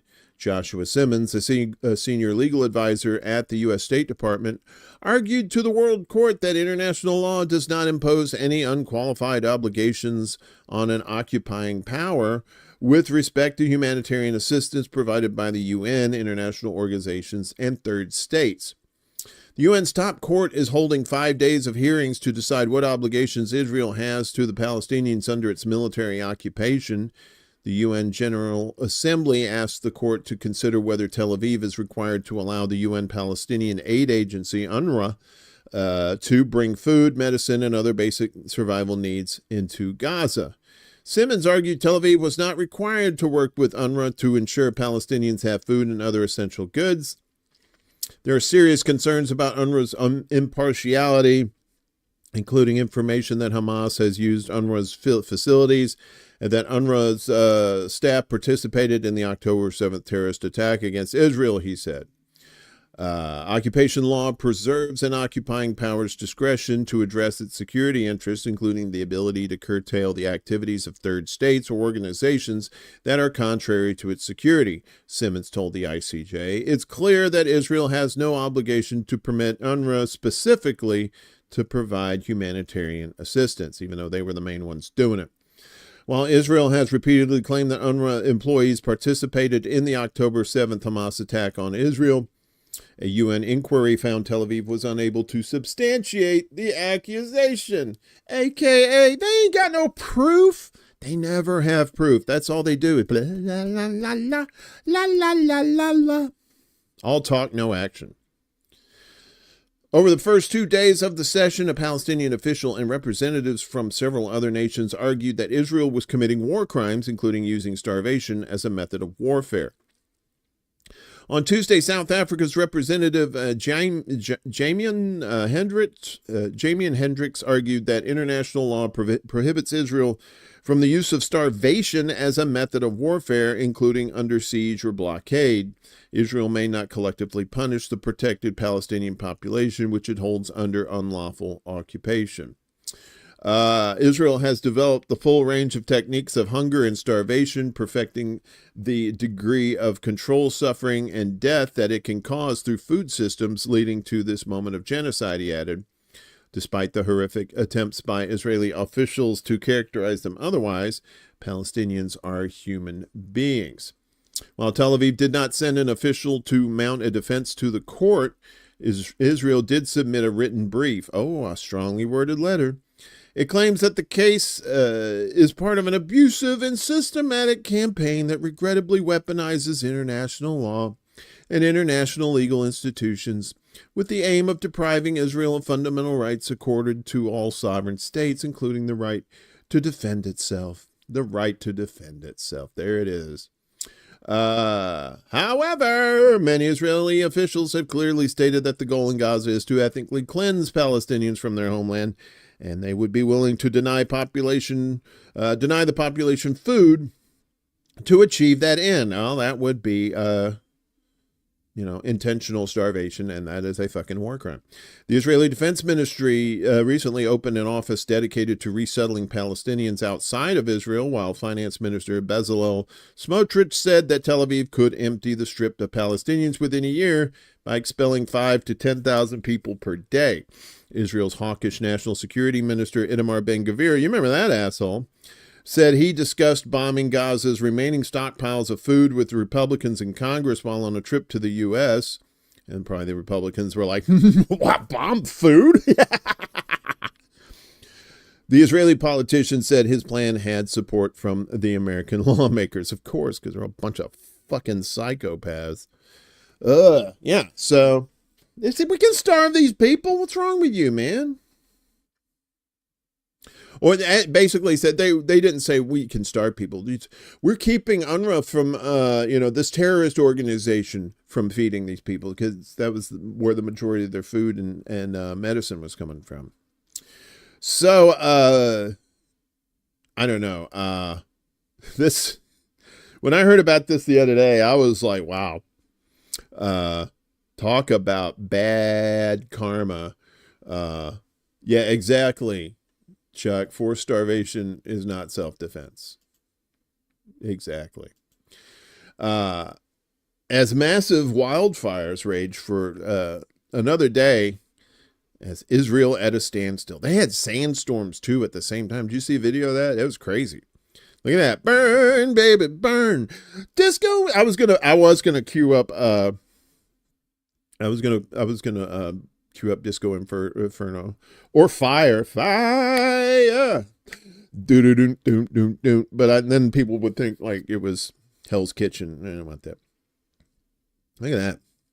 Massive fires continue to blaze across areas surrounding occupied Jerusalem for another day in a row after major roads were closed and thousands of Israelis were evacuated from several settlements. This is from Malcolm _Pal9. He said the West is rushing to provide Israel with aid to fight against wildfires while saying nothing as Israel blocks aid to Gaza to starve Palestinians.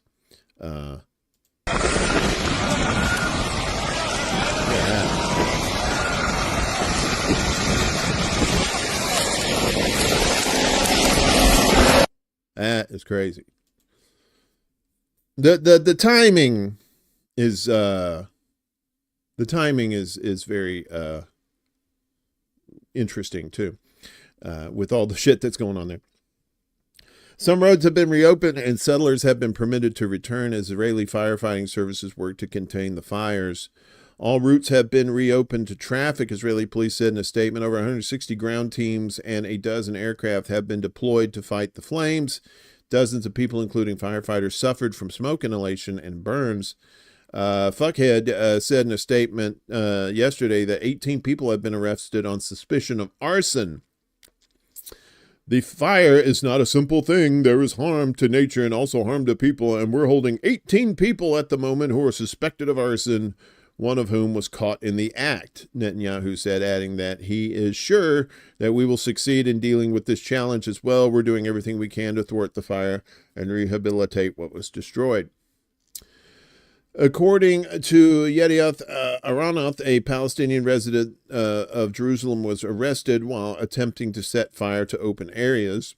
Despite Netanyahu's claims, police sources told Hebrew media that only 3 have been detained on suspicion of arson. The sources said that the 3 are suspected of trying to set other fires and are not involved in the massive fires near Jerusalem. At least 19,000 dunams of land, including entire parks, forests, and nature reserves, have been engulfed by flames. Thousands of acres of land have been destroyed, and several areas are still ablaze. Let's see. Okay, so this is from the Zionism Observer. Israel on fire. Israel's on fire. Here's a video from last summer when Israelis built a catapult to start wildfires in Lebanon. Something smells like a false flag. You think? Ukraine, Spain, France, Romania, Croatia, Italy, and Cyprus have vowed to send planes to help fight the flames. None of the surrounding countries, though, have. No Jordan, no Egypt, no, definitely no Syria, and surely no Lebanon have done that.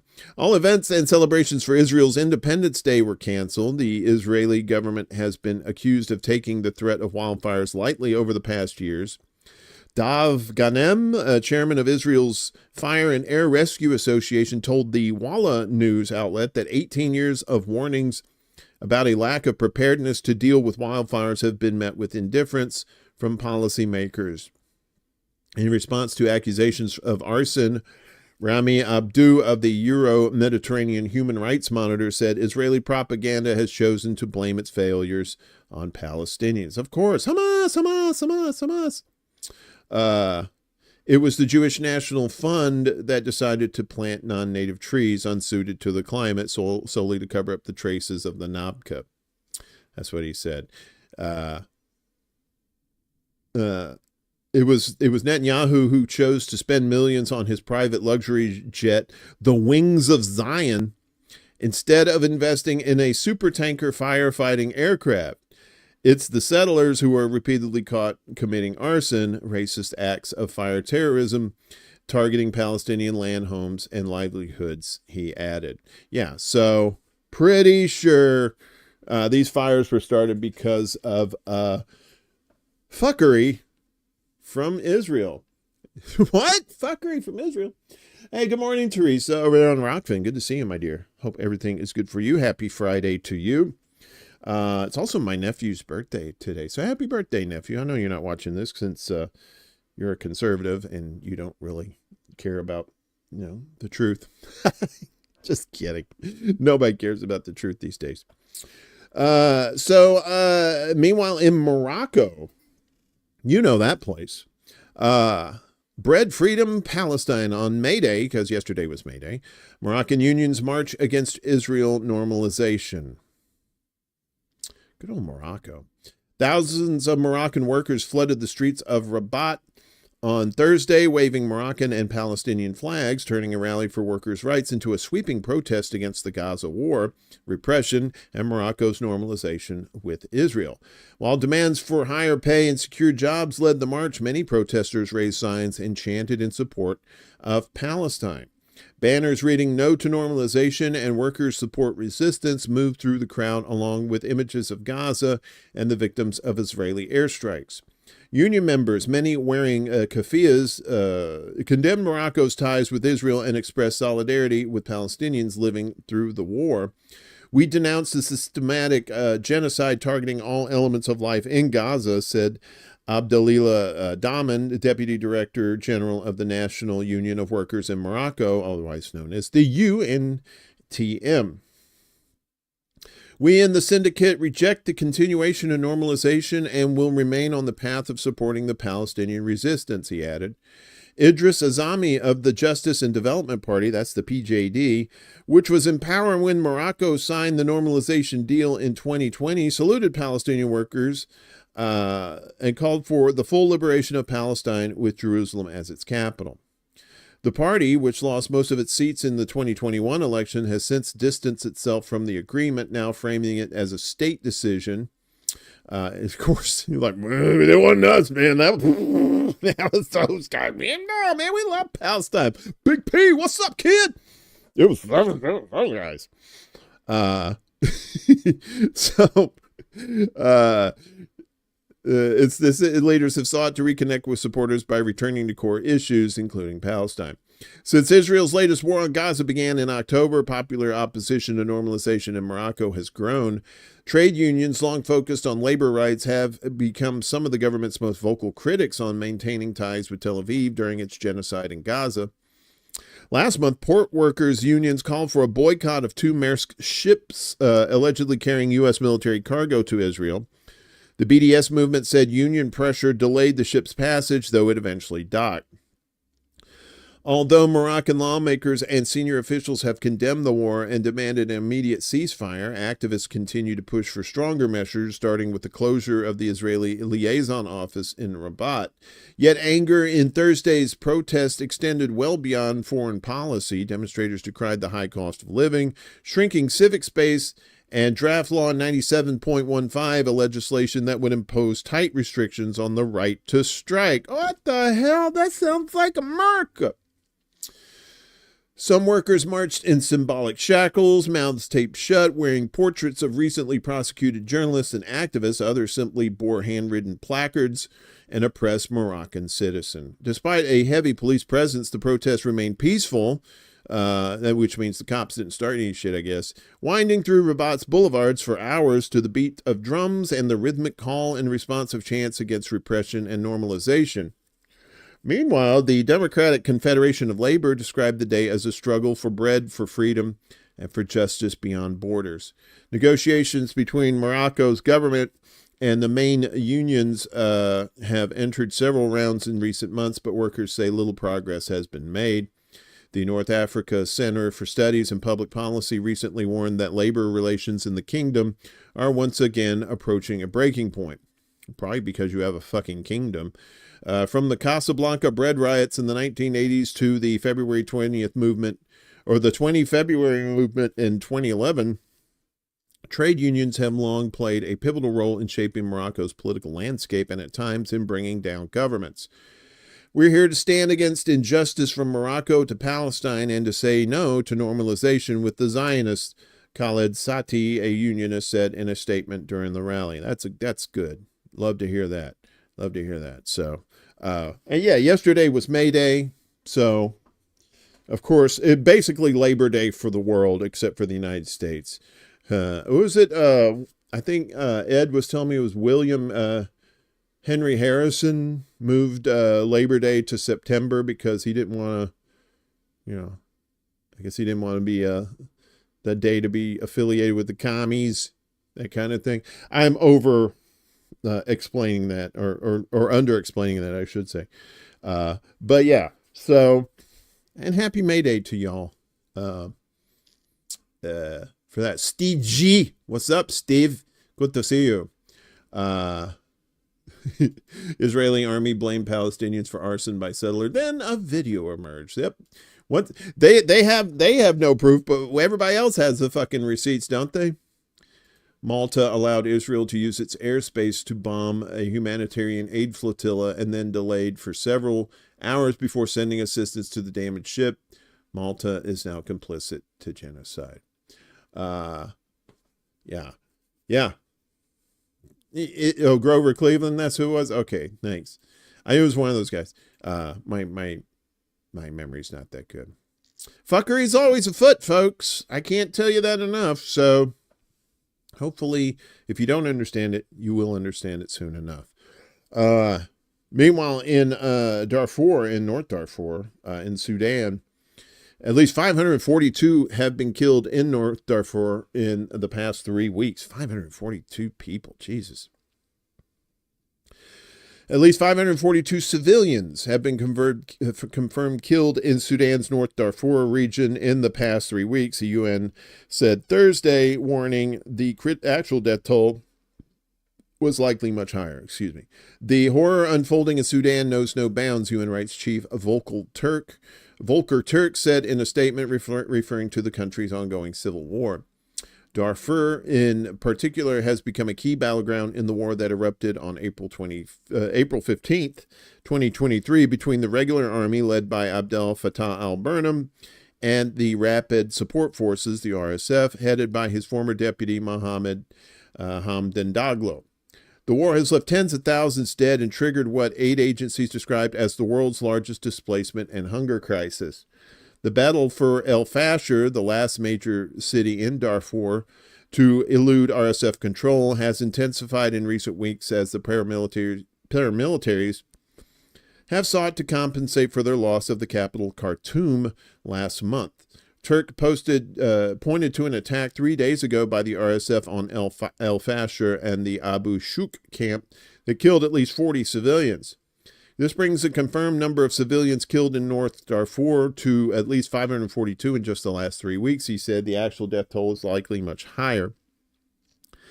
He also cited the ominous warning by the RSF of bloodshed ahead of imminent battles with the Sudanese Armed Forces, that's the SAF, and their associated armed movements. Everything must be done to protect civilians trapped amid dire conditions in and around El Fasher. Turk also highlighted reports of extrajudicial executions in Khartoum state, which he described as extremely disturbing. Horrific videos circulating on social media show at least 30 men in civilian clothing being rounded up and executed by armed men in RSF uniforms in Al-Salah in southern Omdurman, he said, adding that in a subsequent video, an RSF field commander acknowledged the killings. Those videos came after shocking reports in recent weeks of the extrajudicial execution of dozens of people accused of collaborating with the RSF in southern Khartoum, allegedly committed by the Al-Bara Brigade, a pro-SAF militia, Turk said. Deliberately taking the life of a civilian or anyone no longer directly taking part in hostilities is a war crime, he insisted. What? Wait, what is that? Killing civilians? That's a war crime? The UN rights chief said he had personally alerted both leaders of the RSF and SAF to the catastrophic human rights consequences of this war. These harrowing consequences are a daily lived reality for millions of Sudanese. It is well past time for this conflict to stop. Yeah, so a lot of attention being paid to, Russia, Ukraine, Israel and Gaza, and now recently India and Pakistan over Kashmir. And a lot of times Africa gets lost in the mix. But again, more civilians, women, children dying needlessly for what? For civil war? For parcels of land? It's disgusting. It's really fucking disgusting. What else is disgusting? Hey, we did business with the Nazis in World War II. Bush, Granddaddy Bush, and Henry Ford too. Did you know Henry Ford's mentioned in Mein Kampf? Hitler was a big fan of Henry Ford. U.S. and Ukraine signed minerals deal. We told you that was going to happen, and guess what? Bing bong, it happened. On Wednesday, the U.S. and Ukraine signed a deal that will establish a new investment and reconstruction fund to give the U.S. access to Ukrainian rare earth minerals and other natural resources. I'm glad to announce the signing of today's historic economic partnership agreement between the United States and Ukraine, establishing the U.S.-Ukraine Reconstruction Investment Fund, URIF, said U.S. Treasury Secretary Scott Bessent. Bessent said the deal allows the U.S. to invest alongside Ukraine to unlock Ukraine's growth assets, mobilize American talent, capital, and governance standards that will improve Ukraine's investment climate and accelerate Ukraine's economic recovery. And they can also pay back all that money that the U.S. gave them. Maybe. While it does not appear Ukraine received any concrete security guarantees as part of the deal, it means the U.S. now has more of an interest in staying involved in the country's affairs. Bessent said the agreement signals clearly to Russia that the Trump administration is committed to a peace process centered on a free, sovereign, and prosperous Ukraine over the long term. These jokes. The signing of the deal comes after months of contentious negotiations, which included the Oval Office blow-up between Voldemort Zelensky, J.D. Vance, that old cracker, and Trumpy. Trump has been saying that Ukraine owes the U.S. hundreds of billions of dollars for its spending on the proxy war, an idea Zelensky has rejected, of course, because he don't want to pay it. Yulia Sverdenko, Ukraine's first deputy prime minister and world record holder for number of Y's in her name, who signed the deal with Bassett in Washington, said the agreement didn't include any sort of debt repayment. The agreement does not contain any mention of any debt obligations of Ukraine to the U.S. The implementation of the agreement will allow both countries to expand their economic potential through equal cooperation and investment. Yes, of course she's not going to say, nah, this has nothing to do with the weapon shit. Come on, y'all. Yeah, Ukraine's not going to get anything out of this. And, yeah. As well, they shouldn't. Fuck those Nazis. Right? Meanwhile, down in Bangladesh holds mass political rallies in anticipation of the first vote since Hasini ouster. So after they ran off their prime minister, now they're finally having elections. That was a while, too. That was like middle of last year.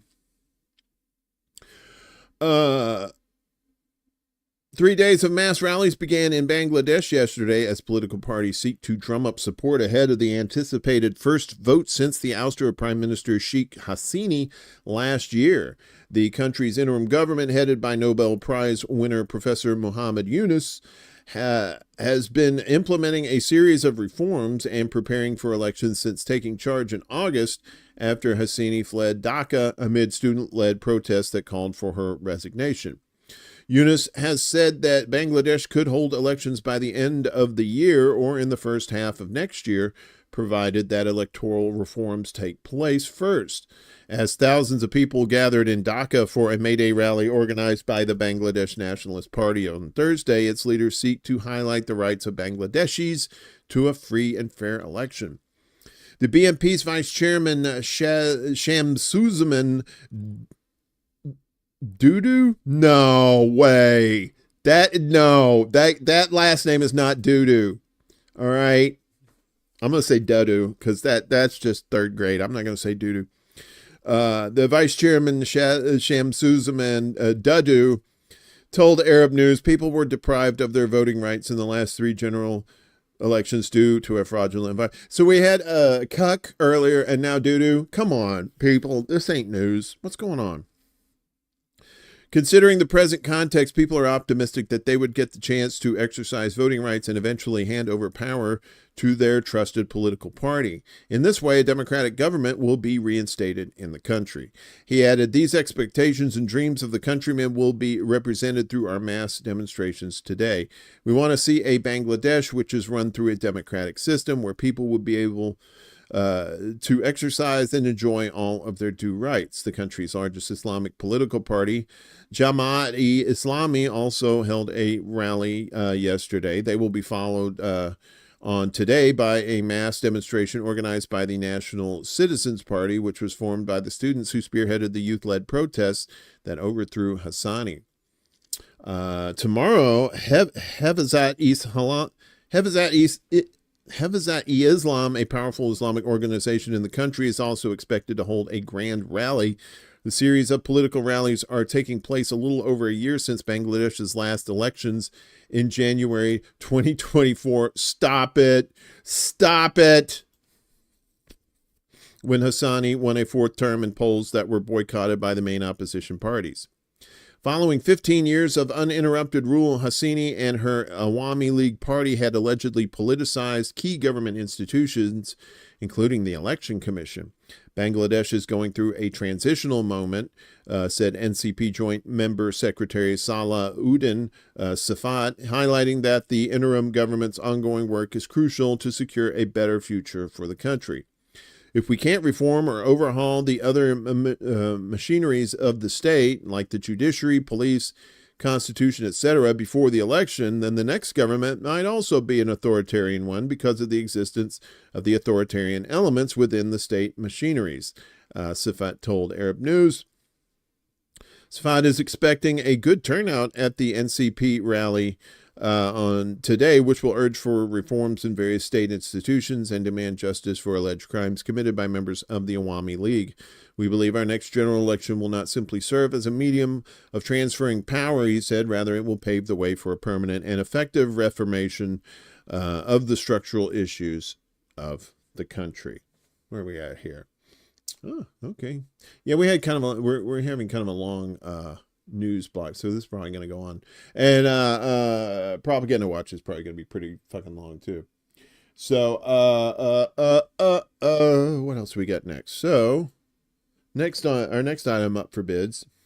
So we told you about what's going on with India and Pakistan, and well, at least you've heard about that. But here's the latest here as India closes airspace to Pakistani airplanes. Yeah, that's not good. When they close airspace like that, it usually means something bad's coming up next. New Delhi closed its airspace to Pakistani airplanes on Wednesday after Islamabad banned Indian planes from overflying. The latest tit-for-tat giggity measure of relations between the nuclear-armed rivals spiral into a tailspin. New Delhi accuses Islamabad of backing the deadliest attacks in years on civilians in Indian-administered Kashmir on April 22nd, in which 26 men were killed. Islamabad has rejected the charge, and both countries have since exchanged gunfire in Kashmir, diplomatic barbs, expelled citizens, and ordered the border shut. Pakistan closed its airspace to Indian aircraft on April 24th, while India took a similar measure on Wednesday evening, with the ban to last until May 23rd, the government notice said. The notice to air operators said that Indian airspace was not available for Pakistani registered or leased aircraft, including military flights.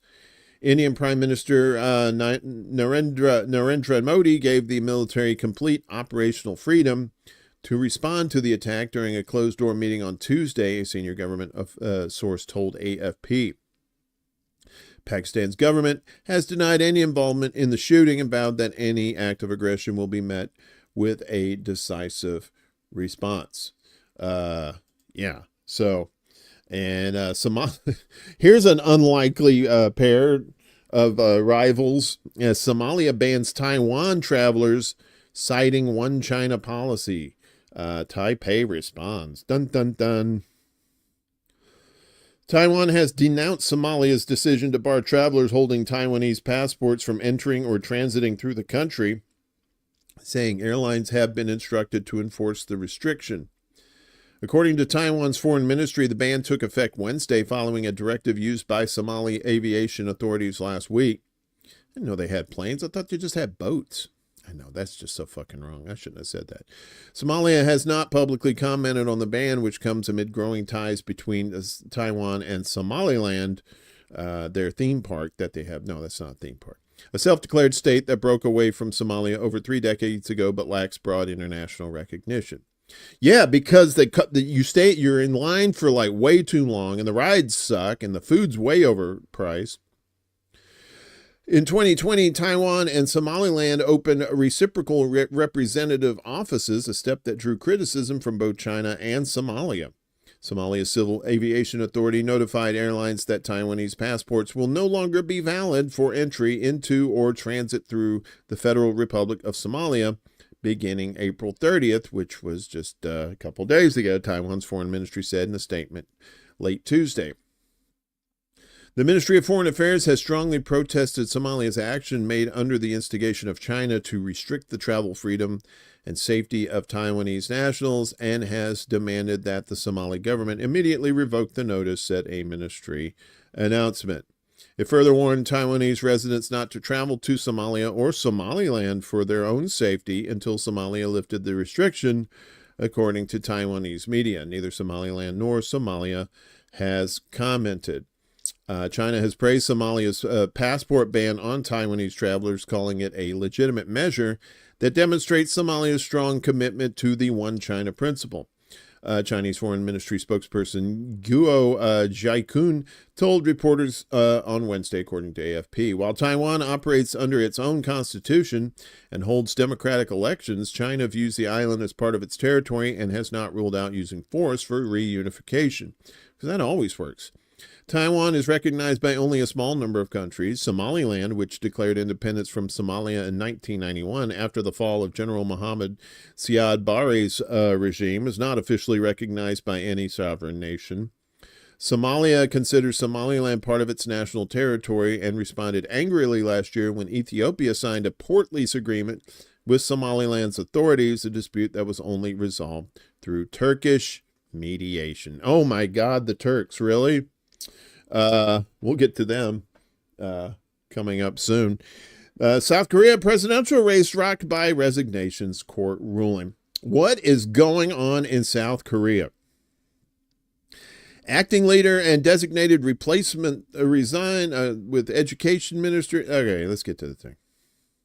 I like the subtitles. They usually just... Okay. South Korea's top court has cast doubt on frontrunner Lee Jae-myung's eligibility to run in next month's snap presidential election, while the resignations of the prime minister and finance minister shook the interim government in place since December's martial law. Remember that? He just said, martial law, everybody! What? Martial law, y'all. Education Minister Lee Joo-ho took over as acting president, the third since the martial law decree. In advance of the June 3rd snap election, the vote was called after the Constitutional Court removed former President Yoon Suk-yeol from office over his brief martial law attempt. That race was rocked by a Supreme Court ruling that could threaten the candidacy of former opposition party leader Lee Jae-myung, who has dominated opinion polls. The Supreme Court overturned an earlier ruling that had cleared Lee, saying he had violated election law by publicly making false statements during his 2022 presidential bid. It sent the case back to the appeals court and ordered it to issue a sentence which could bar Lee from running for office for up to 5 years. South Korea has been led by a rotating cast of acting presidents. I'm going to be president next week for a couple of weeks and when I'm on vacation there. Since Yoon was impeached on December 14th, hampering efforts to steer Asia's fourth largest economy through the choppy waters of U.S. tariffs. Yeah, it's bad enough they got tariffs, and now they got this, revolving door of presidents. Prime Minister Han Duck-soo, who has been serving as acting president, announced on Thursday he would resign before an expected entry into the presidential race.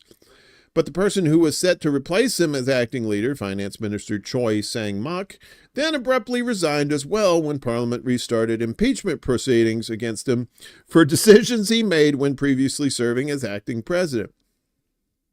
Choi, who has played a leading role in the response to U.S. tariffs, apologized in a statement for not being able to continue his work while the country faces severe economic conditions at home and abroad. Education Minister Lee, the next in line by law to serve as the country's acting president, took the helm late on Thursday.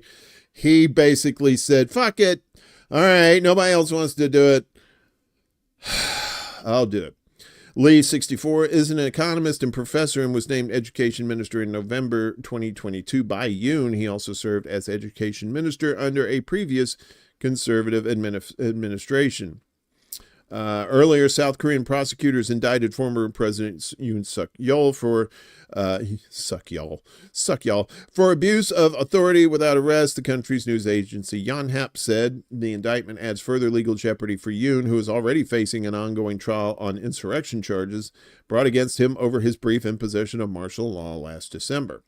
Armed soldiers were deployed to Parliament under the decree, but the order lasted only about 6 hours as it was swiftly voted down by opposition MPs who scaled fences to enter the building. Jesus Christ.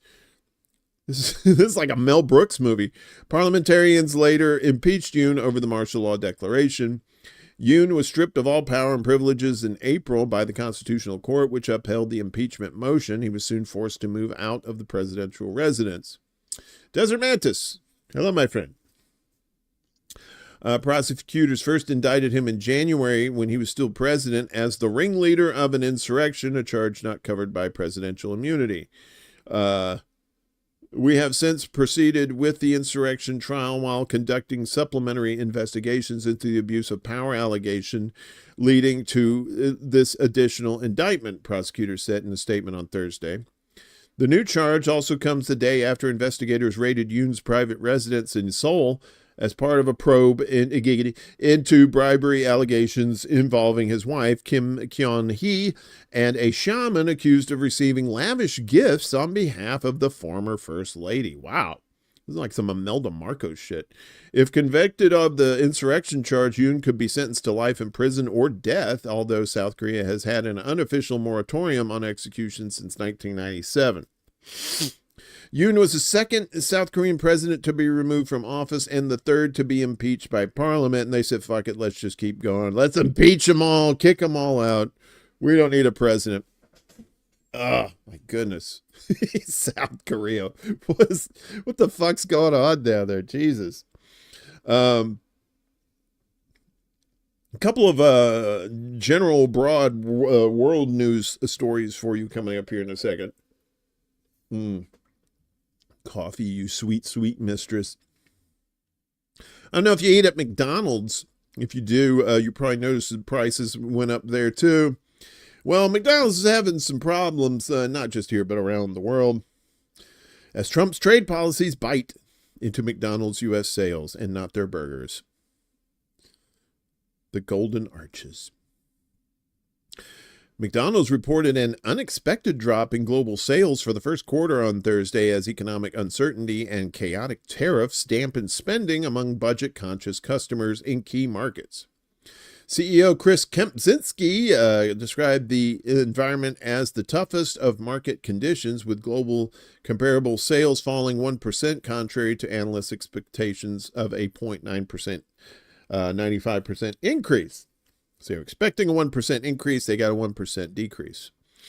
The turbulence caused by Trump's trade policies has intensified financial strain on lower-income consumers in the U.S. and Europe, while policy instability has disrupted businesses across sectors by increasing costs and threatening supply chains. Meanwhile, the U.S. economy showed signs of weakness, contracting in the first quarter for the first time in 3 years, and heightening fears of a potential recession in 2025. McDonald's latest results reflect broader industry concerns, echoing recent alerts from Domino's Pizza, Chipotle, and Starbucks that American consumers are cutting back on dining out. Yeah, because they can't fucking afford it. Or, as I was talking to my buddy Ed last night, I said, a lot of times you don't end up going to local restaurants. Well, if you're just looking for just like a quick bite or something like that, you're going to stop by like one of these fast food joints, right, to do it. But if the price at the fast food joints where the food quality is a lot lower than you would get like at a local joint, you're going to choose a local joint if the prices are the same, right? You know, if you're going to pay like $10 for a hamburger, you ain't going to pay $10 at McDonald's. You'll pay $10 at some place that's put some loving care into it, you know, some little kisses on it. Delicious. McDonald's expanded its value menu to boost demand, but U.S. sales still fell 3.6% in the first quarter, worse than expected, while international licensed markets grew 3.5%, helped by recovering sales in the Middle East and Japan. McD's is dining out. Yeah, well, it is. You know, back in the day, Wesley, you know, McDonald's was kind of a big deal. You know, you didn't want, you know, especially if you're a poor ass kid, you're just like, man, we gotta go eat at McDonald's. And now it's just like, ugh, I can't afford real food. I have to eat McDonald's. McDonald's has been a significant target of the vigorous boycott campaign against franchises and businesses that extend support to the Israeli occupation, particularly following its genocidal war on the Gaza Strip. In April last year, McDonald's announced plans to acquire all of its restaurants franchised by the Alanyol Group in Israel. The deal encompasses the sale of all 225 restaurant locations and the retention of the entire staff, which entails at least 5,000 personnel. McDonald's share value was reported to have declined by almost 2% after the deal was brokered. Corporation also noted that it remains committed to the Israeli market. Keep committing to the Israeli market is burning down, fuckers. He wants that charbroiled burgers. Go to Israel. Bloomberg revealed in February that McDonald's Corporation faced a setback in its fourth quarter performance as sales failed to meet investor expectations, primarily due to the impact of the boycott on Israeli-linked businesses. Good. Keep it up, folks. In an earnings preview, Morgan Stanley stated that the group's reputation for value has appeared diminished among customers and that it required offerings such as $5 dinners to cater to a key customer cohort that has pulled back, right?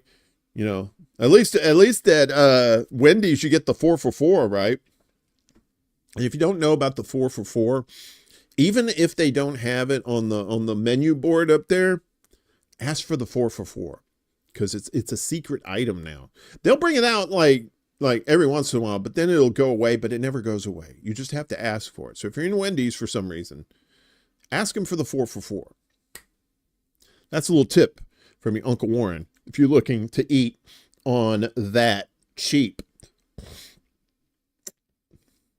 And finally, in our news roundup here, and to get your blood pressure going a little bit higher, if you think you feel a little weak, you want to get your blood up, this will do it. CEO pay up 50% since 2019. That's 6 years ago, compared to 0.9% for workers. Not even 1% for workers. In 1970, a Big Mac cost 65 cents. I know, right? And now it's $6. Fuck that. It's not even good. Look, if you're gonna get a shitty burger, go to Burger King. All right. At least I don't think they're owned by Zionists. They might be. I don't know. But they're much better tasting anyway. As people worldwide filled the streets Thursday to celebrate International Workers' Day and mobilize against attacks on the working class, a new analysis showed that average global CEO pay has surged 50% since 2019, 56 times more than the pay of ordinary employees. The Oxfam International Analysis examined figures from nearly 2,000 corporations across 35 countries where CEOs were paid more than $1 million on average last year, including bonuses and stock options. Across those companies, the average pay of chief executives reached $4.3 million in 2024, up from $2.9 million just 5 years ago. My nose is itching like a fuck, man. What's going on? By contrast, I swear to God, it's not the cocaine. Cocaine doesn't make my nose itch like that. It just makes my heart explode. By contrast, average worker pay in those 35 nations rose just 0.9% between 2019 and 2024. Year after year, we see the same grotesque spectacle. CEO pay explodes while workers' wages barely budge, said Amitabh Behar, Oxfam's executive director. This isn't a glitch in the system. It's the system working exactly as designed, funneling wealth ever upwards while millions of working people struggle to afford rent, food, and health care. Bingo, bango, bongo.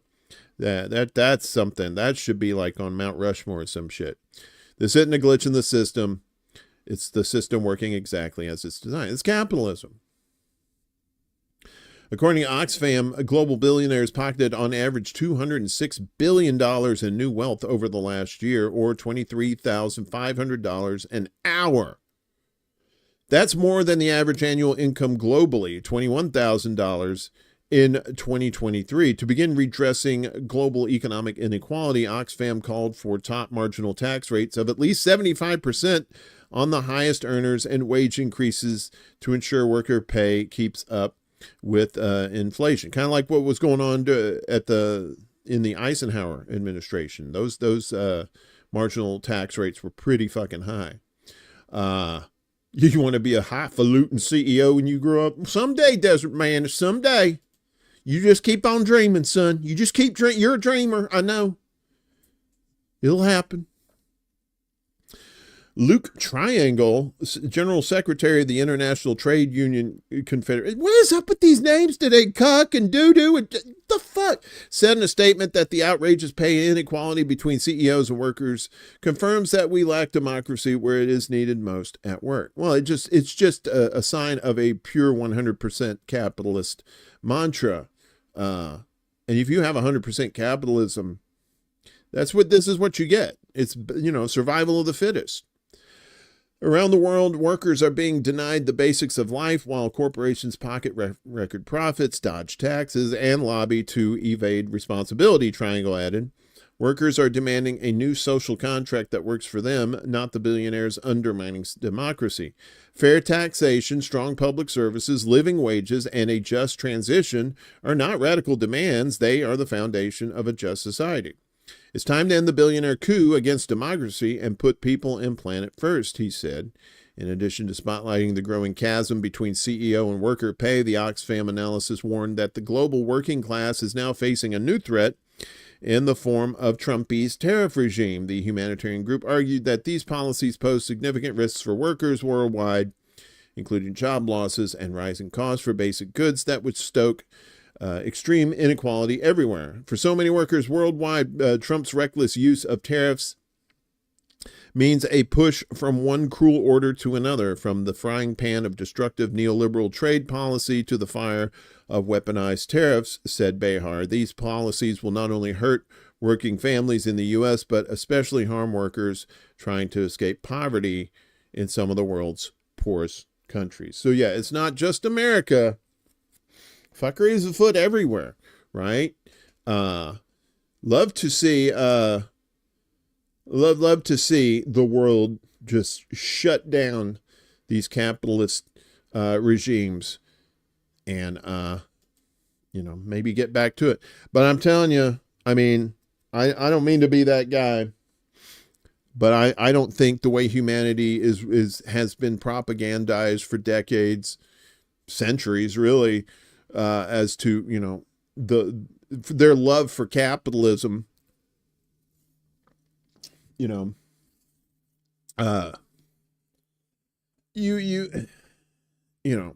these small businesses are going under because they don't have government subsidies like these giant corporations have. That's the thing. That's the unfair playing field, is when people say, oh, well, if you work hard enough, put your nose to the grindstone, lift yourself up by the bootstraps and all those other cliches.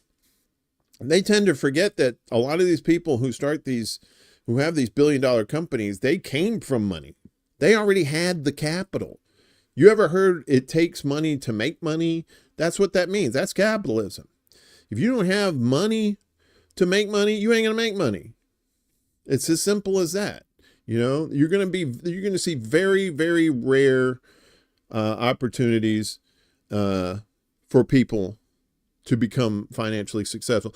And to become a billionaire, you have to do some pretty fucking shitty stuff to get there, unfortunately. I don't think I could ever be a billionaire, although, I'd probably just spend that money all at once if I had that much money. But we have to look around the world to our brothers and sisters who are in the same boat we are, and hopefully we can all find that energy together to shut down these capitalist rotten systems and rebuild them for the actual people. Or just wait for the rocks to fall out of the sky and practically wipe out humanity, and we start over again, like humanity probably has been a few times. I'm pretty sure there was an advanced civilization before ours that got wiped out, probably because of greed and stupidity. And guess what? A lot of greed and stupidity here today. We talked about Turkey and how they love to crack heads over there on people who protest. Well, guess what? Same shit's going on, and now there's municipal employees getting arrested too. Uh-oh. The sharing of biased and False news has become all too common on social media. More alarming, some media true without checking facts first. Unfortunately, some members of the media use their platforms to push their own personal bias and agenda to control exactly what people think. And this is extremely dangerous to our democracy. Let me get some water there. Ankara jails 18 Istanbul, not Constantinople, municipal employees amid growing crackdowns on opposition. He's like, look, arrest them. They look like crackhead. A Turkish court ordered the arrest of 18 employees of the Istanbul municipality as part of a government crackdown on the opposition. Turkish news outlet AA Anadolu agency reported on April 30th. The order was issued one day after at least 92 people were detained in police raids in multiple Turkish cities. The detainees were targeted for calling for Labor Day protests in Istanbul's Taksim Square, where Turkish authorities have banned. According to the NTV broadcaster, oh wait, that's MTV. Sorry, that's something else. According to the NTV broadcaster, dozens of people who were detained over the weekend were released with judicial restrictions. Judicial restrictions have usually included either house arrest or travel bans. The pro-Kurdish opposition group People's Equality and Democracy Party, DEM, called the government a campaign an attempt at silencing opposition and criminalizing the demand for equality and freedom.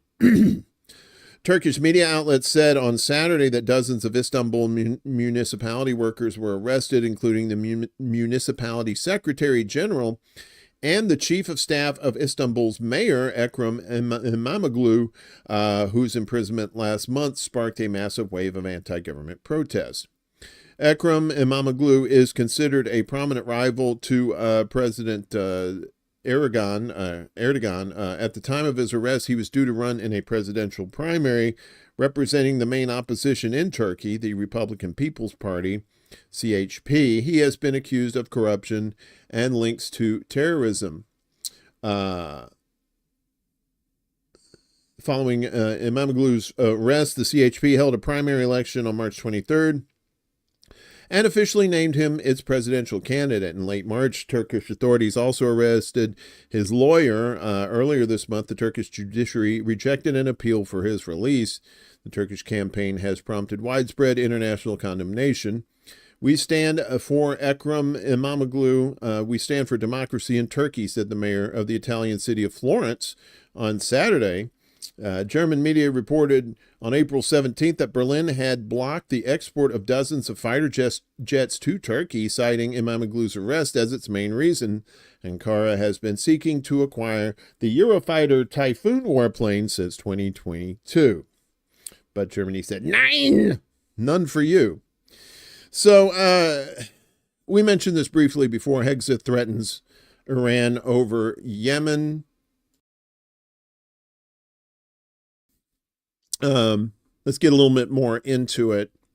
On Wednesday night, Secretary of Defense Pete Hegseth threatened Iran over Tehran's alleged support for the Houthis amid the U.S.'s heavy Yemen bombing campaign.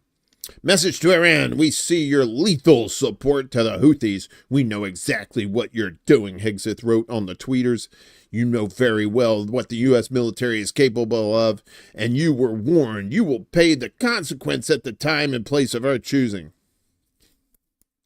Blah, blah, blah, blah, blah. While the Houthis, officially known as Ansar Allah, are aligned with Iran, the Yemeni group has its own domestic missile and drone program, as we said, meaning they're not reliant on Tehran for military support. This has been acknowledged by U.S. officials, including Trumpy. They're experts on missiles. I mean, they actually make missiles. Nobody thought that, but they make missiles. It's highly sophisticated, Trump said during an Oval Office meeting with shit-face baby killer Netanyahu last month.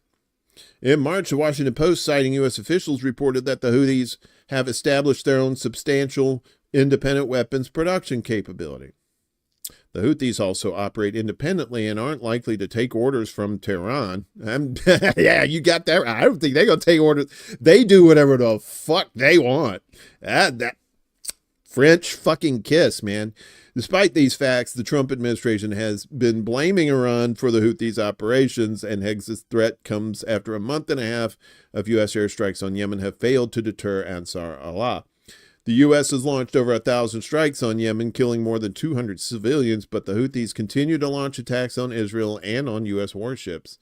Ansar Allah leaders have repeatedly vowed they will only stop attacks on Israel and end their blockade on Israeli shipping if a ceasefire, a real ceasefire, not a bullshit ceasefire, an actual ceasefire, is reached in Gaza, which means they're never going to stop bombing Israel. They have offered to stop attacking U.S. warships if the U.S. stopped bombing Yemen, but the Trump administration has shown no interest in the offer because their girlfriend Israel said, all right, Hex's threat doesn't bode well for the negotiations between the U.S. and Iran in the fourth round, which was supposed to be held Saturday, but it's been delayed. Okay, so I don't know if you're a sports person, I don't know if you've been following this, and if not, that's fine. So, former coach of the New England Patriots, Bill Belichick, right? He's like 70-something years old. He has like this 24-year-old girlfriend, right? I'm like, okay, whatever. The 49-year age difference. If they're both if they both love it, that's fine. But recently, Belichick was interviewed by CBS. And she wasn't with him, but she was off camera, right? But she was sitting at this table, and they had this camera behind Belichick, and you could see her at the table. And the whole time she's just sitting here like this.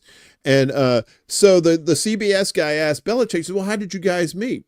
And the lady goes, we're not talking about that. We're not talking about that.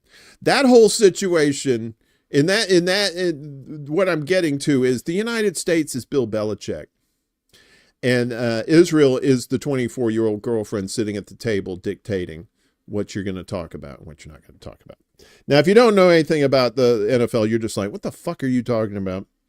Okay, it's not really important. The point is the U.S. is a cuck, a K-U-K-E or K-U-C-K, a C-U-C-K, not a K-U-C-K, like our friend, the cuck guy earlier. I don't know what I'm talking about anymore. Good news here, as for a federal judge orders release of Palestinian student Mohsen Madawi from ICE detention. That is good news. Columbia University student Mohsen Madawi is free on bail after a federal judge in Vermont ordered his release. It's the first order mandating the release of a student detained by the Trump administration. The New York Times called his release a defeat for the administration's widening crackdown against student protesters. Excuse me. The 2 weeks of detention so far demonstrate great harm to a person who has been charged with no crime, said Judge Jeffrey Crawford at an April 30th hearing. Mr. Madawi, I will order you released. Crawford also compared Trump's crackdown to the Red Scare and said that period of history wasn't one that people should be proud of. Now, they probably shouldn't be proud of that at all. Madawi, a student leader from the pro-Palestine movement, Columbia University, who was detained by ICE, has officially been released. In the 2 weeks since his unjust people across the country and world have waged a committed campaign to help. For anybody who is doubting justice, this is a light of hope and faith in the justice system in America, Madawi told a crowd outside the courthouse after his release. I'm glad he's out, but I still doubt justice a lot. We are witnessing the fight for justice in America, which means a true democracy, and the fight for justice for Palestinians, which means that both liberation are interconnected.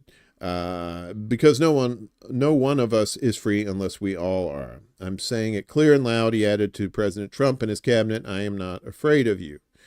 Guess that's him right there. Today's victory cannot be overstated. It's a victory for Mohsen, who gets to walk free today out of this court, said Sheza Abushi Dalal, one of Madawi's lawyers, and it is also a victory for everyone else in this country invested in the very ability to dissent, who want to be able to speak out for the causes that they feel a moral imperative to lend their voices to, and want to do that without fear that they will be abducted by masked men, right? Well, ain't that America? Masked men in windowless vans, kidnapping people. Madawi, a permanent U.S. resident and green card holder for the past decade, was arrested by immigration officials on April 14th during his naturalization interview to become a U.S. citizen. According to a recent legal brief from Madawi's attorneys, the citizenship appointment had been a trap, as ICE agents intended to ambush the Columbia student and send him to a detention facility in Louisiana, where the Trump administration is holding Mahmoud Khalil and Rumesa Ozturk. A judge blocked Trump from transferring Madawi out of Vermont before agents could transport him. A court filing submitted in the case by the Justice Department included a letter from Secretary of State Marco Rubio claiming that Mahdawi's presence in the U.S. could potentially undermine the Middle East peace process. Earlier this month, Vermont Senator Peter Welch, a Democrat, visited Mahdawi at the ICE detention center where he was being held. I am centered, I am clear, I am grounded, and I don't want you to worry about me, Mahdawi told Welch.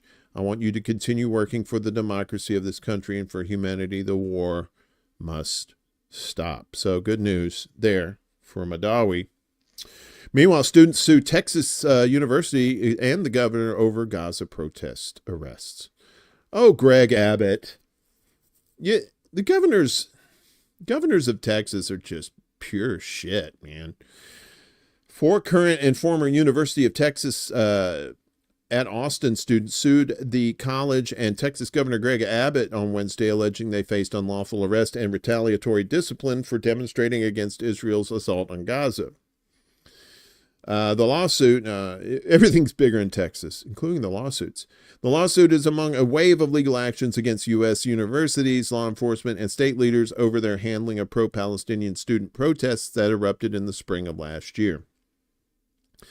Filed in U.S. District Court in San Antonio by the American Arab Anti-Discrimination Committee, that's the ADC, on behalf of the students, the lawsuit accuses UT Austin President Jay Hartzell, Abbott, and law enforcement officers of intentionally suppressing pro-Palestinian speech at an April 24, 2024 campus protest.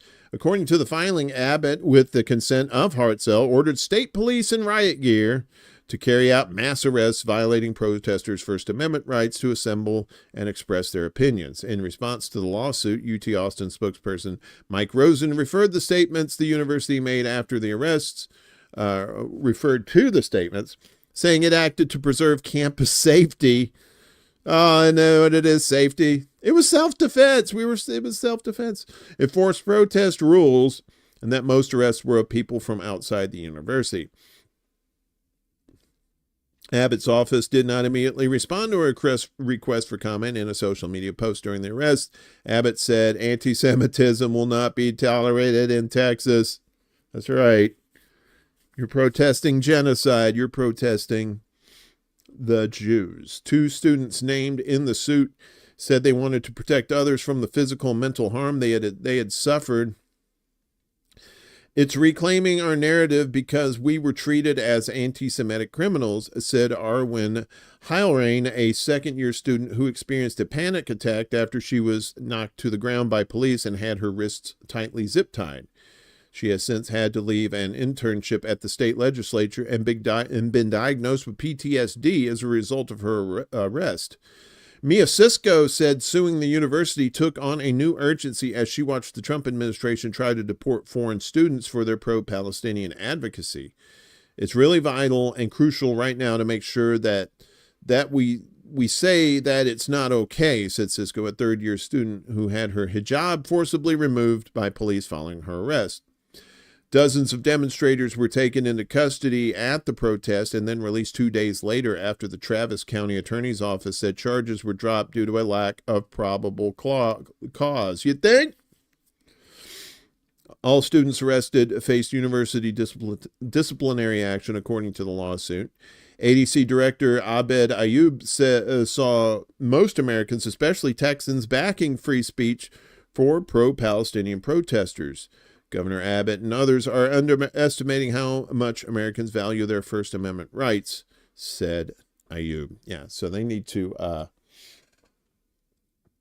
we need to fight more. We have to fight more there.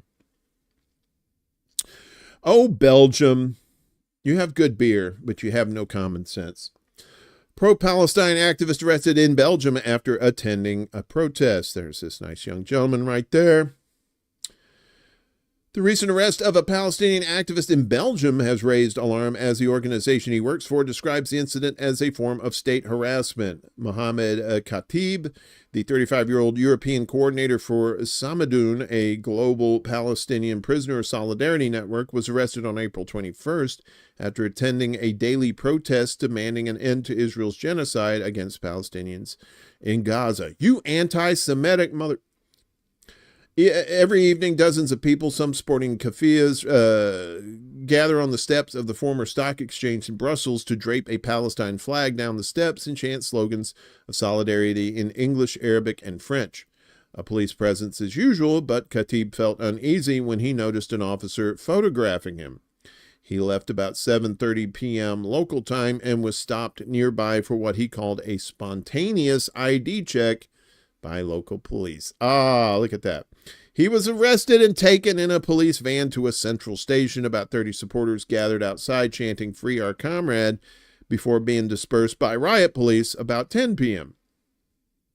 Khatib was then transferred to a nearby station. He was questioned without a lawyer and released about 5 a.m. the next morning. Khatib said he spent hours waiting in the cell before being asked for a few minutes about an incident in April 2024 during which he was attacked with a knife.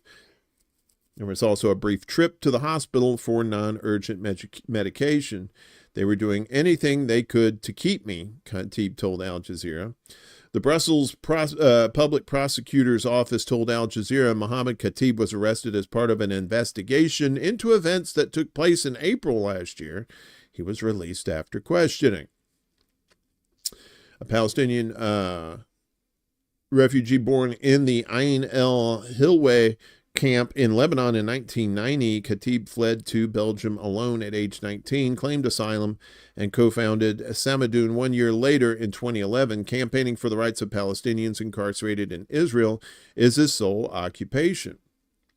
Go Giants. All right, Mantis, at least at least you got that. At least you got that reference. Thank you. Sandbloom's stance on Israel-Palestine has led to Khatib being designated as a serious security threat. Yes, those words, they do hurt, don't they? By the Coordination Unit for Threat Analysis, or KUTA, an independent body that reports to Belgium's Justice and Interior Ministries. Khatib said officers on April 21st justified the arrest initially with the KUTA designation. It marked the second time he has been arrested. In October 2023, he was arrested at a demonstration after refusing to stop waving a Palestinian flag. Oh, the danger of flying a flag, you son of a... The latest detention was nothing in terms of what we are facing, he said, referring to efforts in some Western nations to curtail the pro-Palestinian movement. Sandbloom called the arrest a form of state harassment targeting a prominent leader, not only of Sandbloom, but of the growing movement against the ongoing genocide in occupied Palestine. Coordination Unit for Negating Threats, the original name. There you go. There's cunt. Thanks, Wes. You and I are usually on the same page there, so it's hard not to see it in that light. Refugee and immigration lawyer Benoit Dont, I think that's Dont, told Al Jazeera a lot of people are living in a state of schizophrenia because of how invisible the genocide in Gaza is being made in Europe. Meanwhile, disproportionate policing of the pro-Palestine movement makes it very difficult to understand what is actually happening, he said. The author and journalist David Cronin, not to be confused with Cronenberg, wrote in the Electronic Intifada, if the Belgian authorities enjoy any success in muzzling Mohammed Khatib and Sandbloom, then we have to ask, who is next? All Palestine solidarity campaigners are at risk. In May last year, police used water cannon and tear gas to disperse a peaceful protest outside the Israeli embassy in Brussels under the instruction from Mayor Boris Dillies, who said the demonstration was unauthorized. An open letter signed by Amnesty International described the measure as contrary to international law. Yeah, it was probably unauthorized because it was, against their cuck buddy Israel. Earlier last month, police had arrested about 40 protesters when a demonstration at the U.S. Embassy went overtime. In a report on the state of the right to protest published in July, Amnesty noted that administrative arrest is increasingly used to prevent people from participating in protests in Belgium. Human rights and immigration lawyer Helene Crockart told Al Jazeera that arrests are not isolated incidents and sometimes amount to outright intimidation. Well, same here. On October 15th, then Secretary for Migration and Asylum Nicole Demore, a Christian Democrat, announced a procedure to strip Khatib, who she called a hate preacher, of asylum. Even if someone has already been recognized as a refugee, but that person turns out to be an extremist, recognition can be withdrawn, she stated. On the same day, the U.S. and Canada blacklisted Sandbloom, deeming it a sham charity and accusing it of raising funds for the Popular Front for the Liberation of Palestine, a designated terrorist organization. Sandbloom denied the allegation. Germany banned Sandbloom in 2023, alleging it celebrated the October 7th Hamas-led attacks in southern Israel. Khatib said some Palestinians were distributing baklava in the street, and we were there with the Sandbloom flag. Khatib has also been banned from entering Switzerland for 10 years, which occurs only when an individual poses what is considered a concrete threat to national security, according to a Swiss government spokesperson. He was not permitted to enter the Netherlands for a university talk in October. Well, Switzerland lets Hitler in, but Khatib, nah, that's a bridge too far. During the October attacks, 1,139 people were killed. More than 200 were taken captive into Gaza. Since then, Israel's latest war on Gaza has killed more than 52,000 people. I think it's like 52.5 now, including more than 17,000 children. In the besieged enclave, Israel has justified the onslaught as an attempt to crush Hamas and, of course, self-defense. According to Kunt spokesperson, Sandbloom is classified as an extremist organization, which is not a criminal offense. Really? They're extremists? Yeah, but are they extremely criminal? No. We are more interested in keeping an eye on the leadership, the members, what they do and say, how they disrupt public order, and what group they are potentially targeting, the spokesperson said. Yeah, so Belgium's right-wing government, appointed in February, is markedly more sympathetic to Israel than its predecessor. Prime Minister Bart de Wever of the New Flemish Alliance Party said Belgium would not arrest Israeli Prime Minister Benjamin Netanyahu, despite an ICC warrant for his arrest on charges of crimes against humanity 4 months earlier. Then Liberal Premier Alexander De Croo stated the opposite. The coalition headed by De Wever intends to ban dangerous radical organizations such as Sandbloom due to their ties to terrorism or for spreading anti-Semitism, according to the official documents. But a ban would likely take a long time to implement because Belgian positions depend on European Union and UN Security Council decisions. Demore's successor, Anneleen van Bossut, supports the initiative to revoke Khatib's refugee status. Such a decision is made independently by the Commissioner General for Refugees and Stateless Persons and must rely on proof of a serious crime. A decision to strip someone's status may be appealed, but once finalized, the Immigration Office could issue an order for a person to leave the country. The case depends on material that authorities said they are not sharing, even with Khatib. Wow, there's a shock. Daunt warned of a chilling effect on freedom of expression. The government is using Khatib's case as a propaganda tool, hence the propaganda watch. Hey, he said the thing, to demonstrate strong policies on extremism, he said, even though it can't really say why Khatib poses any threat. Isn't that how that works? Khatib denies all allegations of hate speech. If they had something they could use against me, I would not be sitting here. I would be in prison. Good point. The goal of this intimidation is to silence the movement, to make an example of us and say, if you do the same, this is your future. We will fight this. Khatib had previously called for Israel to be dismantled and said, we do not call Hamas's attacks in Israel a terror attack. We call it justified resistance. Seen as hardline positions by some, mainstream activists have distanced themselves from Sandbloom, but urged Brussels to uphold freedom of expression. The Human Rights League, a nonprofit organization that has criticized Belgian authorities for allowing the transit of arms to Israel, does not wholly endorse Khatib's views, but reiterates the need to protect freedom of expression, including for statements that offend, shock, or disturb, according to the European Court of Human Rights. While the positions defended by Mohammed Khatib And Sandbloom can undeniably be described as radical. To our knowledge, they have never been prosecuted for any criminal offense, including for anti-Semitic statements, nor have they caused any public disorder, the rights group said in a report last year. The group linked Khatib's case to other measures, such as local bans on keffiyehs and other pro-Palestine symbols, and the temporary suspension of decisions on Palestinian asylum applications. The report concluded that the lack of a decision on revoking Khatib's refugee status suggests insufficient evidence against him. The Union of Progressive Jews in Belgium last year denounced a smear campaign against Khatib.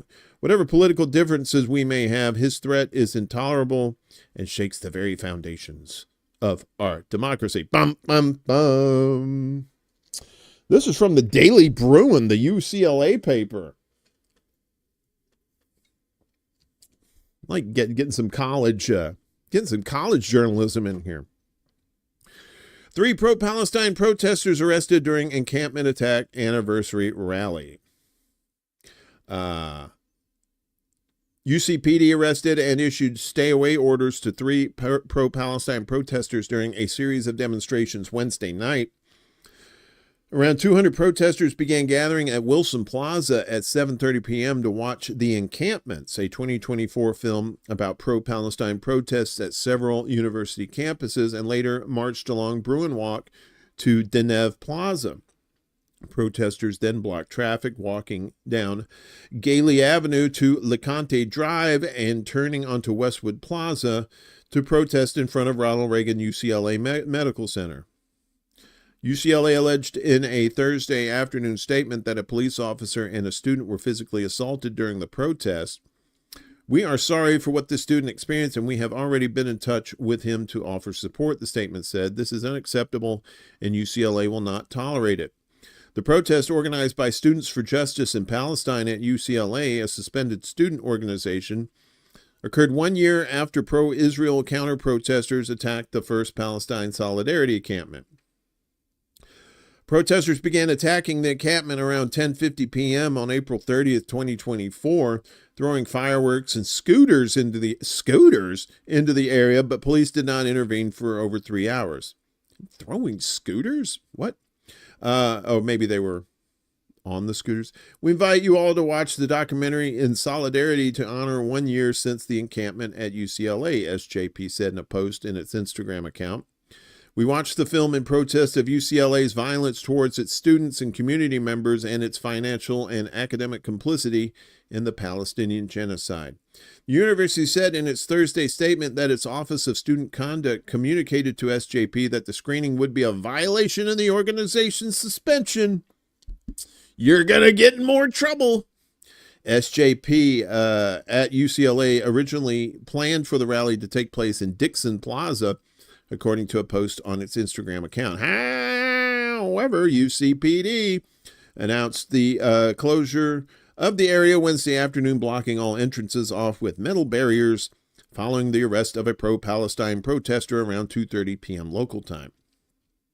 The protester, who was not UCLA affiliated, was arrested for battery after slapping a security officer and has been issued an administrative stay-away order that prevents the protester from coming back to campus, said Steve Lurie, the Associate Vice Chancellor for Campus and Community Safety.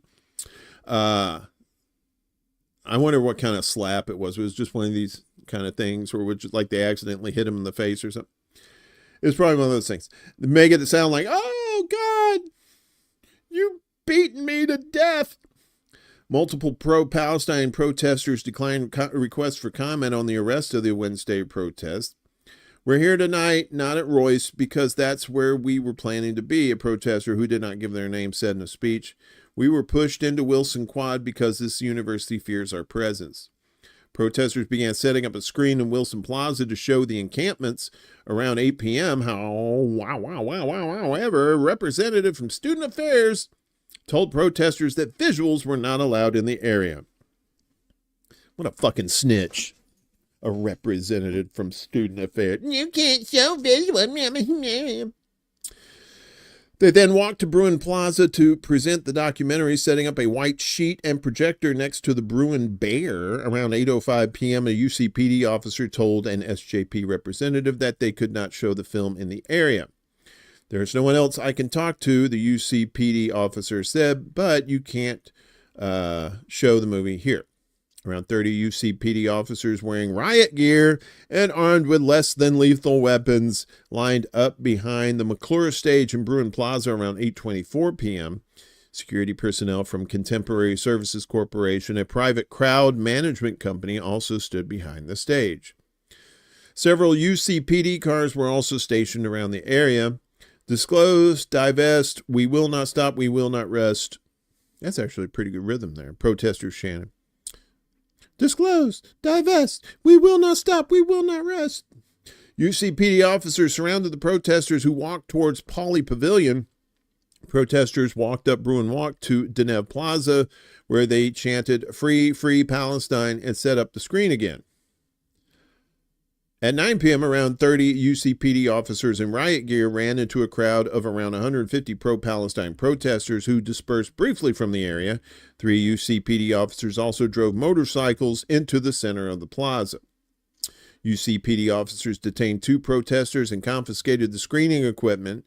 A UCPD spokesperson did not respond to repeated requests for comment on the police actions, but UCLA said in its statement that UCPD seized the equipment in accordance with the university's time, place, and manner policies, which ban the use of amplified sound during marches unless approved before. They approving protests then it's just a parade, right? Hang on a second. Protesters marched and blocked traffic on Gailey Avenue, turning onto LeConte Avenue and then onto Westwood Boulevard until they reached Ronald Reagan UCLA Medical Center around 9:30. UCPD officers in riot gear blocked the intersection of Westwood Boulevard and Charles E. Young Drive. Protesters left the area around 10:10 p.m., gathering at the corner of Westwood Boulevard and LeConte Avenue. Protesters fully dispersed by 10:50. SJP also alleged in a post that its Instagram that UCPD detained 8 students wearing keffiyehs for a traffic violation Thursday morning. The old school traffic violation. A UCPD spokesperson said in a Thursday afternoon statement that 7 people were issued citations for not wearing seatbelts at 7:55 a.m. after officers saw an overcrowded sedan driving on Charles E. Young Drive North near Denev Drive. They added in the statement that the people were released at the time of the traffic stop. So, UCLA, there they are. This was not approved. Okay, whatever. This is going to be a long show, folks. I think we got 2 more left in here. Do we? Yeah, we do. Okay. This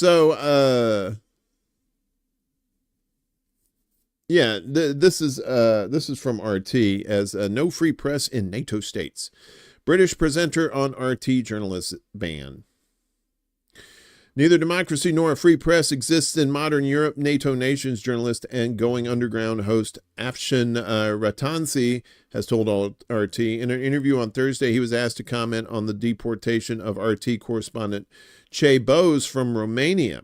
The journalist was detained upon arrival in Bucharest as he was on his way to cover the Romanian presidential election. Now, the upcoming vote is a rerun since last year's election was controversially annulled following a shock win by far-right NATO skeptic Colin Georgescu, who ran as an independent candidate.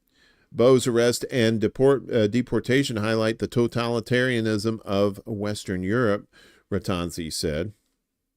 The fact is, there is no democracy in these NATO nations because there is no free press, there is no free journalism. The attacks on the press in Western Europe are aimed at controlling voters' access to information, Ratansi said. The importance of the European Union and Britain in clamping down on journalism is to prevent their publics from understanding the issues so they can't cast a vote with an informed opinion. On the other hand, media companies such as the BBC and Sky News are allowed in Russia, the journalist added. They want to detain people like Che Bose, who reports for RT, has a show on RT. They want to detain him because they want to stop free press. Yeah. Yeah. So we're starting to see that all over the place now, right? And it's going to come to a head. This is the tipping point, I think, where we stand. How much are we going to let them suppress our free speech? Right? Where are my constitutional conservatives shouting to the heavens about First Amendment violations? Right? They love to get on the Second Amendment and make sure that that's okie dokie. But free speech, I'm not saying all, but I know some constitutional conservatives who are just very silent on this, and it's kind of telling. Finally, the group Kneecap denies support for Hamas Hezbollah as UK terror police investigate video. So we told you about this, the rap group out of Ireland who support Palestine. British counter-terrorism police Thursday launched an investigation into online videos of Irish rappers Kneecap after the band denied supporting Hamas and Hezbollah or inciting violence against UK politicians.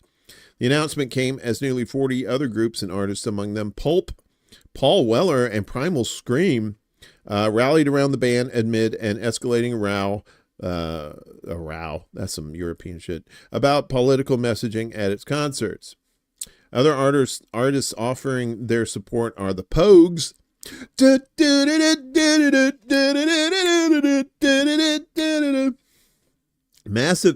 Massive Attack, Dexys, is that Dexys Midnight Runners? And Thin Lizzy.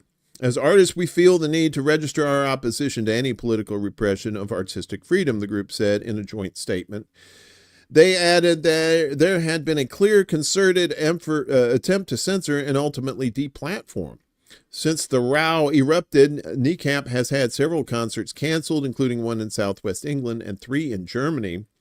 London's Metropolitan Police said 2 videos had been referred to the Counterterrorism Internet Referral Unit for assessment by specialist officers who have determined there are grounds for further investigation into potential offenses linked to both the fucking videos. The investigation was now being carried out by officers from the Met's Counterterrorism Command, and inquiries remain ongoing at this time, he added. Oh, yeah, that's the Fratellis. Yeah, you're right. Sorry. I don't know why. The Pogues always remind me of the Fratellis. I don't know why. Thank you, Chuck. Kneecap on Monday apologized to the families of murdered British politicians and denied supporting Hamas and Hezbollah. The damning controversy began after police on Sunday said they were examining video footage. One video appeared to show a band member shouting, "Up Hamas, up Hezbollah." Those groups in Gaza and in Lebanon are banned as terrorist organizations in the UK. And it is a crime to express support for them. Just to say you support them, you go to jail. Irish Prime Minister Michael Martin also had urged the band to clarify whether they supported the groups or not. Video also emerged of the Belfast rap trio at a 2023 gig, appearing to show one member saying the only good Tory is a dead Tory, kill your local MP. I mean, come on, bands have been saying, fuck the police, you remember that? That from the 90s? Fuck the police, straight from the underground. The family of conservative MP David Amos, who was fatally stabbed by an ISIS group follower in 2021, called for an apology from Kneecap. In its denial issued late on Monday, Kneecap said video footage had been deliberately taken out of context. Let us be unequivocal, we do not and have never supported Hamas or Hezbollah, it said, adding the band would never seek to incite violence against any MP or individual ever. Pretty sure their manager told him to say that. To the Amos and Cox families, we send our heartfelt apologies. We never intended to cause you hurt, it said, also referring to Labour MP Joe Cox, who was murdered in 2016 by a neo-Nazi sympathizer a week before the divisive Brexit referendum. The war in Gaza followed an attack in Israel by Hamas militants on October 7th, which we already know about that. Yeah, and the rest goes on to tell you stuff we already talked about. So that's your propaganda watch. for this Friday, May 2nd. Yeah, the I don't know why I was thinking the Fratellis was the Pogues. I do like the Fratellis though. That's a great. I used that in a 2010 March on Wall Street video I did a while ago, which was 15 years ago. Wow, I can't believe that. All right, folks. Well, that's the end of that. I want to remind you, coming up to later today, I think Kevin is going to be, today is his Substack day, so 2 p.m. Central Time, 3 p.m. Eastern, I think noon on the West Coast. So be sure to check out Black Bear News, and if you can donate to his GoFundMe. You know, as you know, he lost his house in the LA fires, and any help you could give, even if you just share out the link, will be greatly appreciated. And check out his show today too. I don't know, Willie, are you doing a show today? Willie's probably asleep by now. I think Willie might have a show today. Of course, Around the World with Dee and Friends tonight. And then tomorrow, don't forget this motherfucker. Who is this guy? It's a secret show, y'all. Hanging out in the middle of the night on a Saturday night. What else you got to do? You rob a liquor store? Well, take me with you.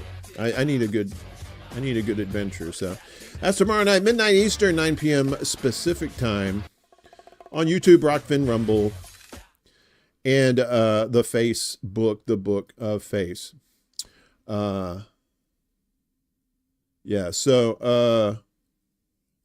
Finally today, you've heard of stopping on a dime. Well, in America, a dime stops on you. Wait, what? Overturned truck covers Texas highway in 8 million dimes. It's so money. I don't know if this is going to work or not. Probably not. We're not going to play it. Anyway, the Texas Department of Transportation took on an unusual cleanup operation after an overturned truck lost its load of 8 million dimes, $800,000 worth of change. Who says change never comes to Texas? Did you? Are you going to bring us some good information on the secret show? Yeah, of course. You know that, Kate.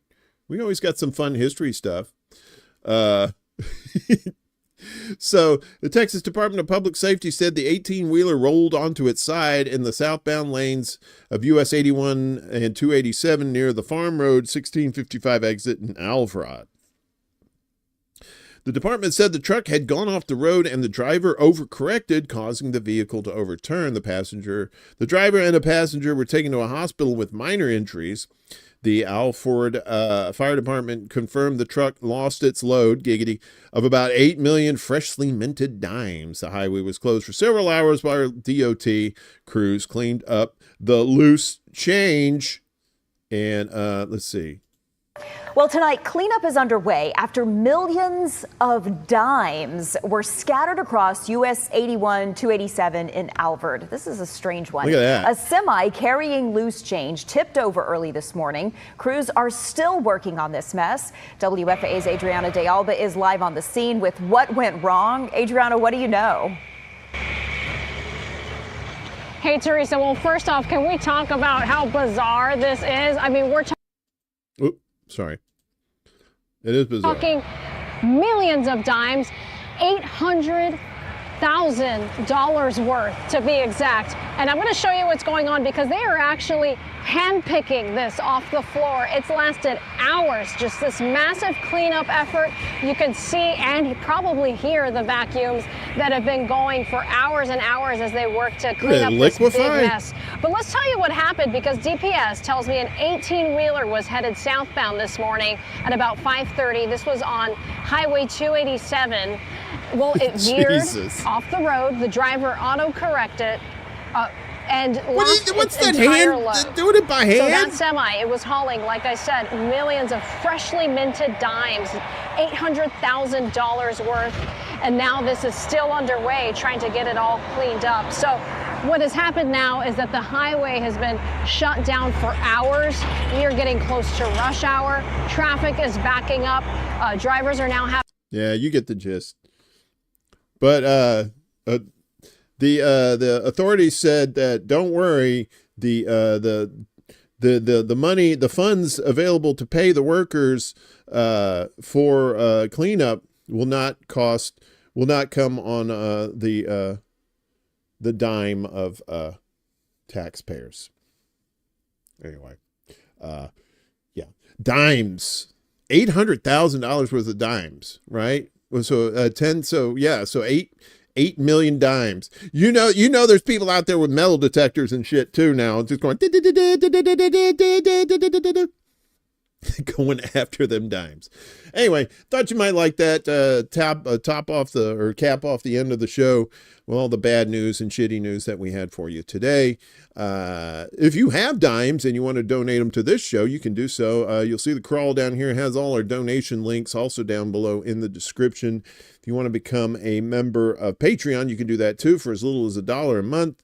You know, you get your name up at the beginning of the show.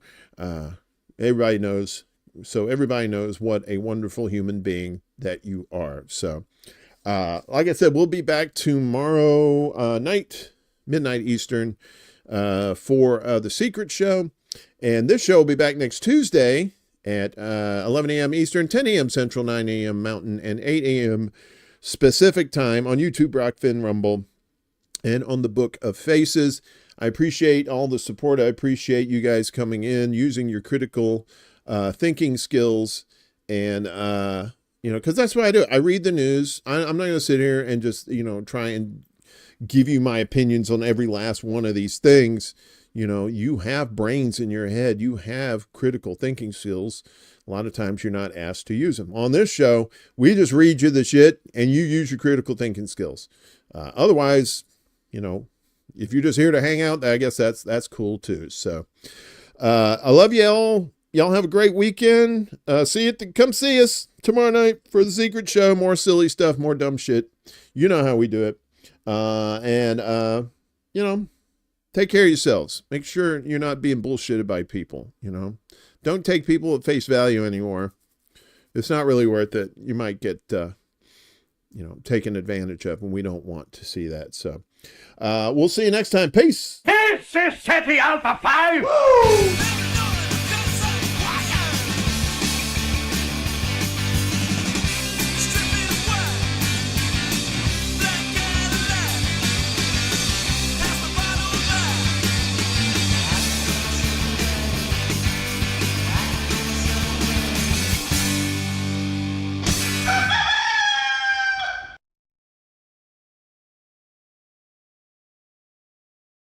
Soon.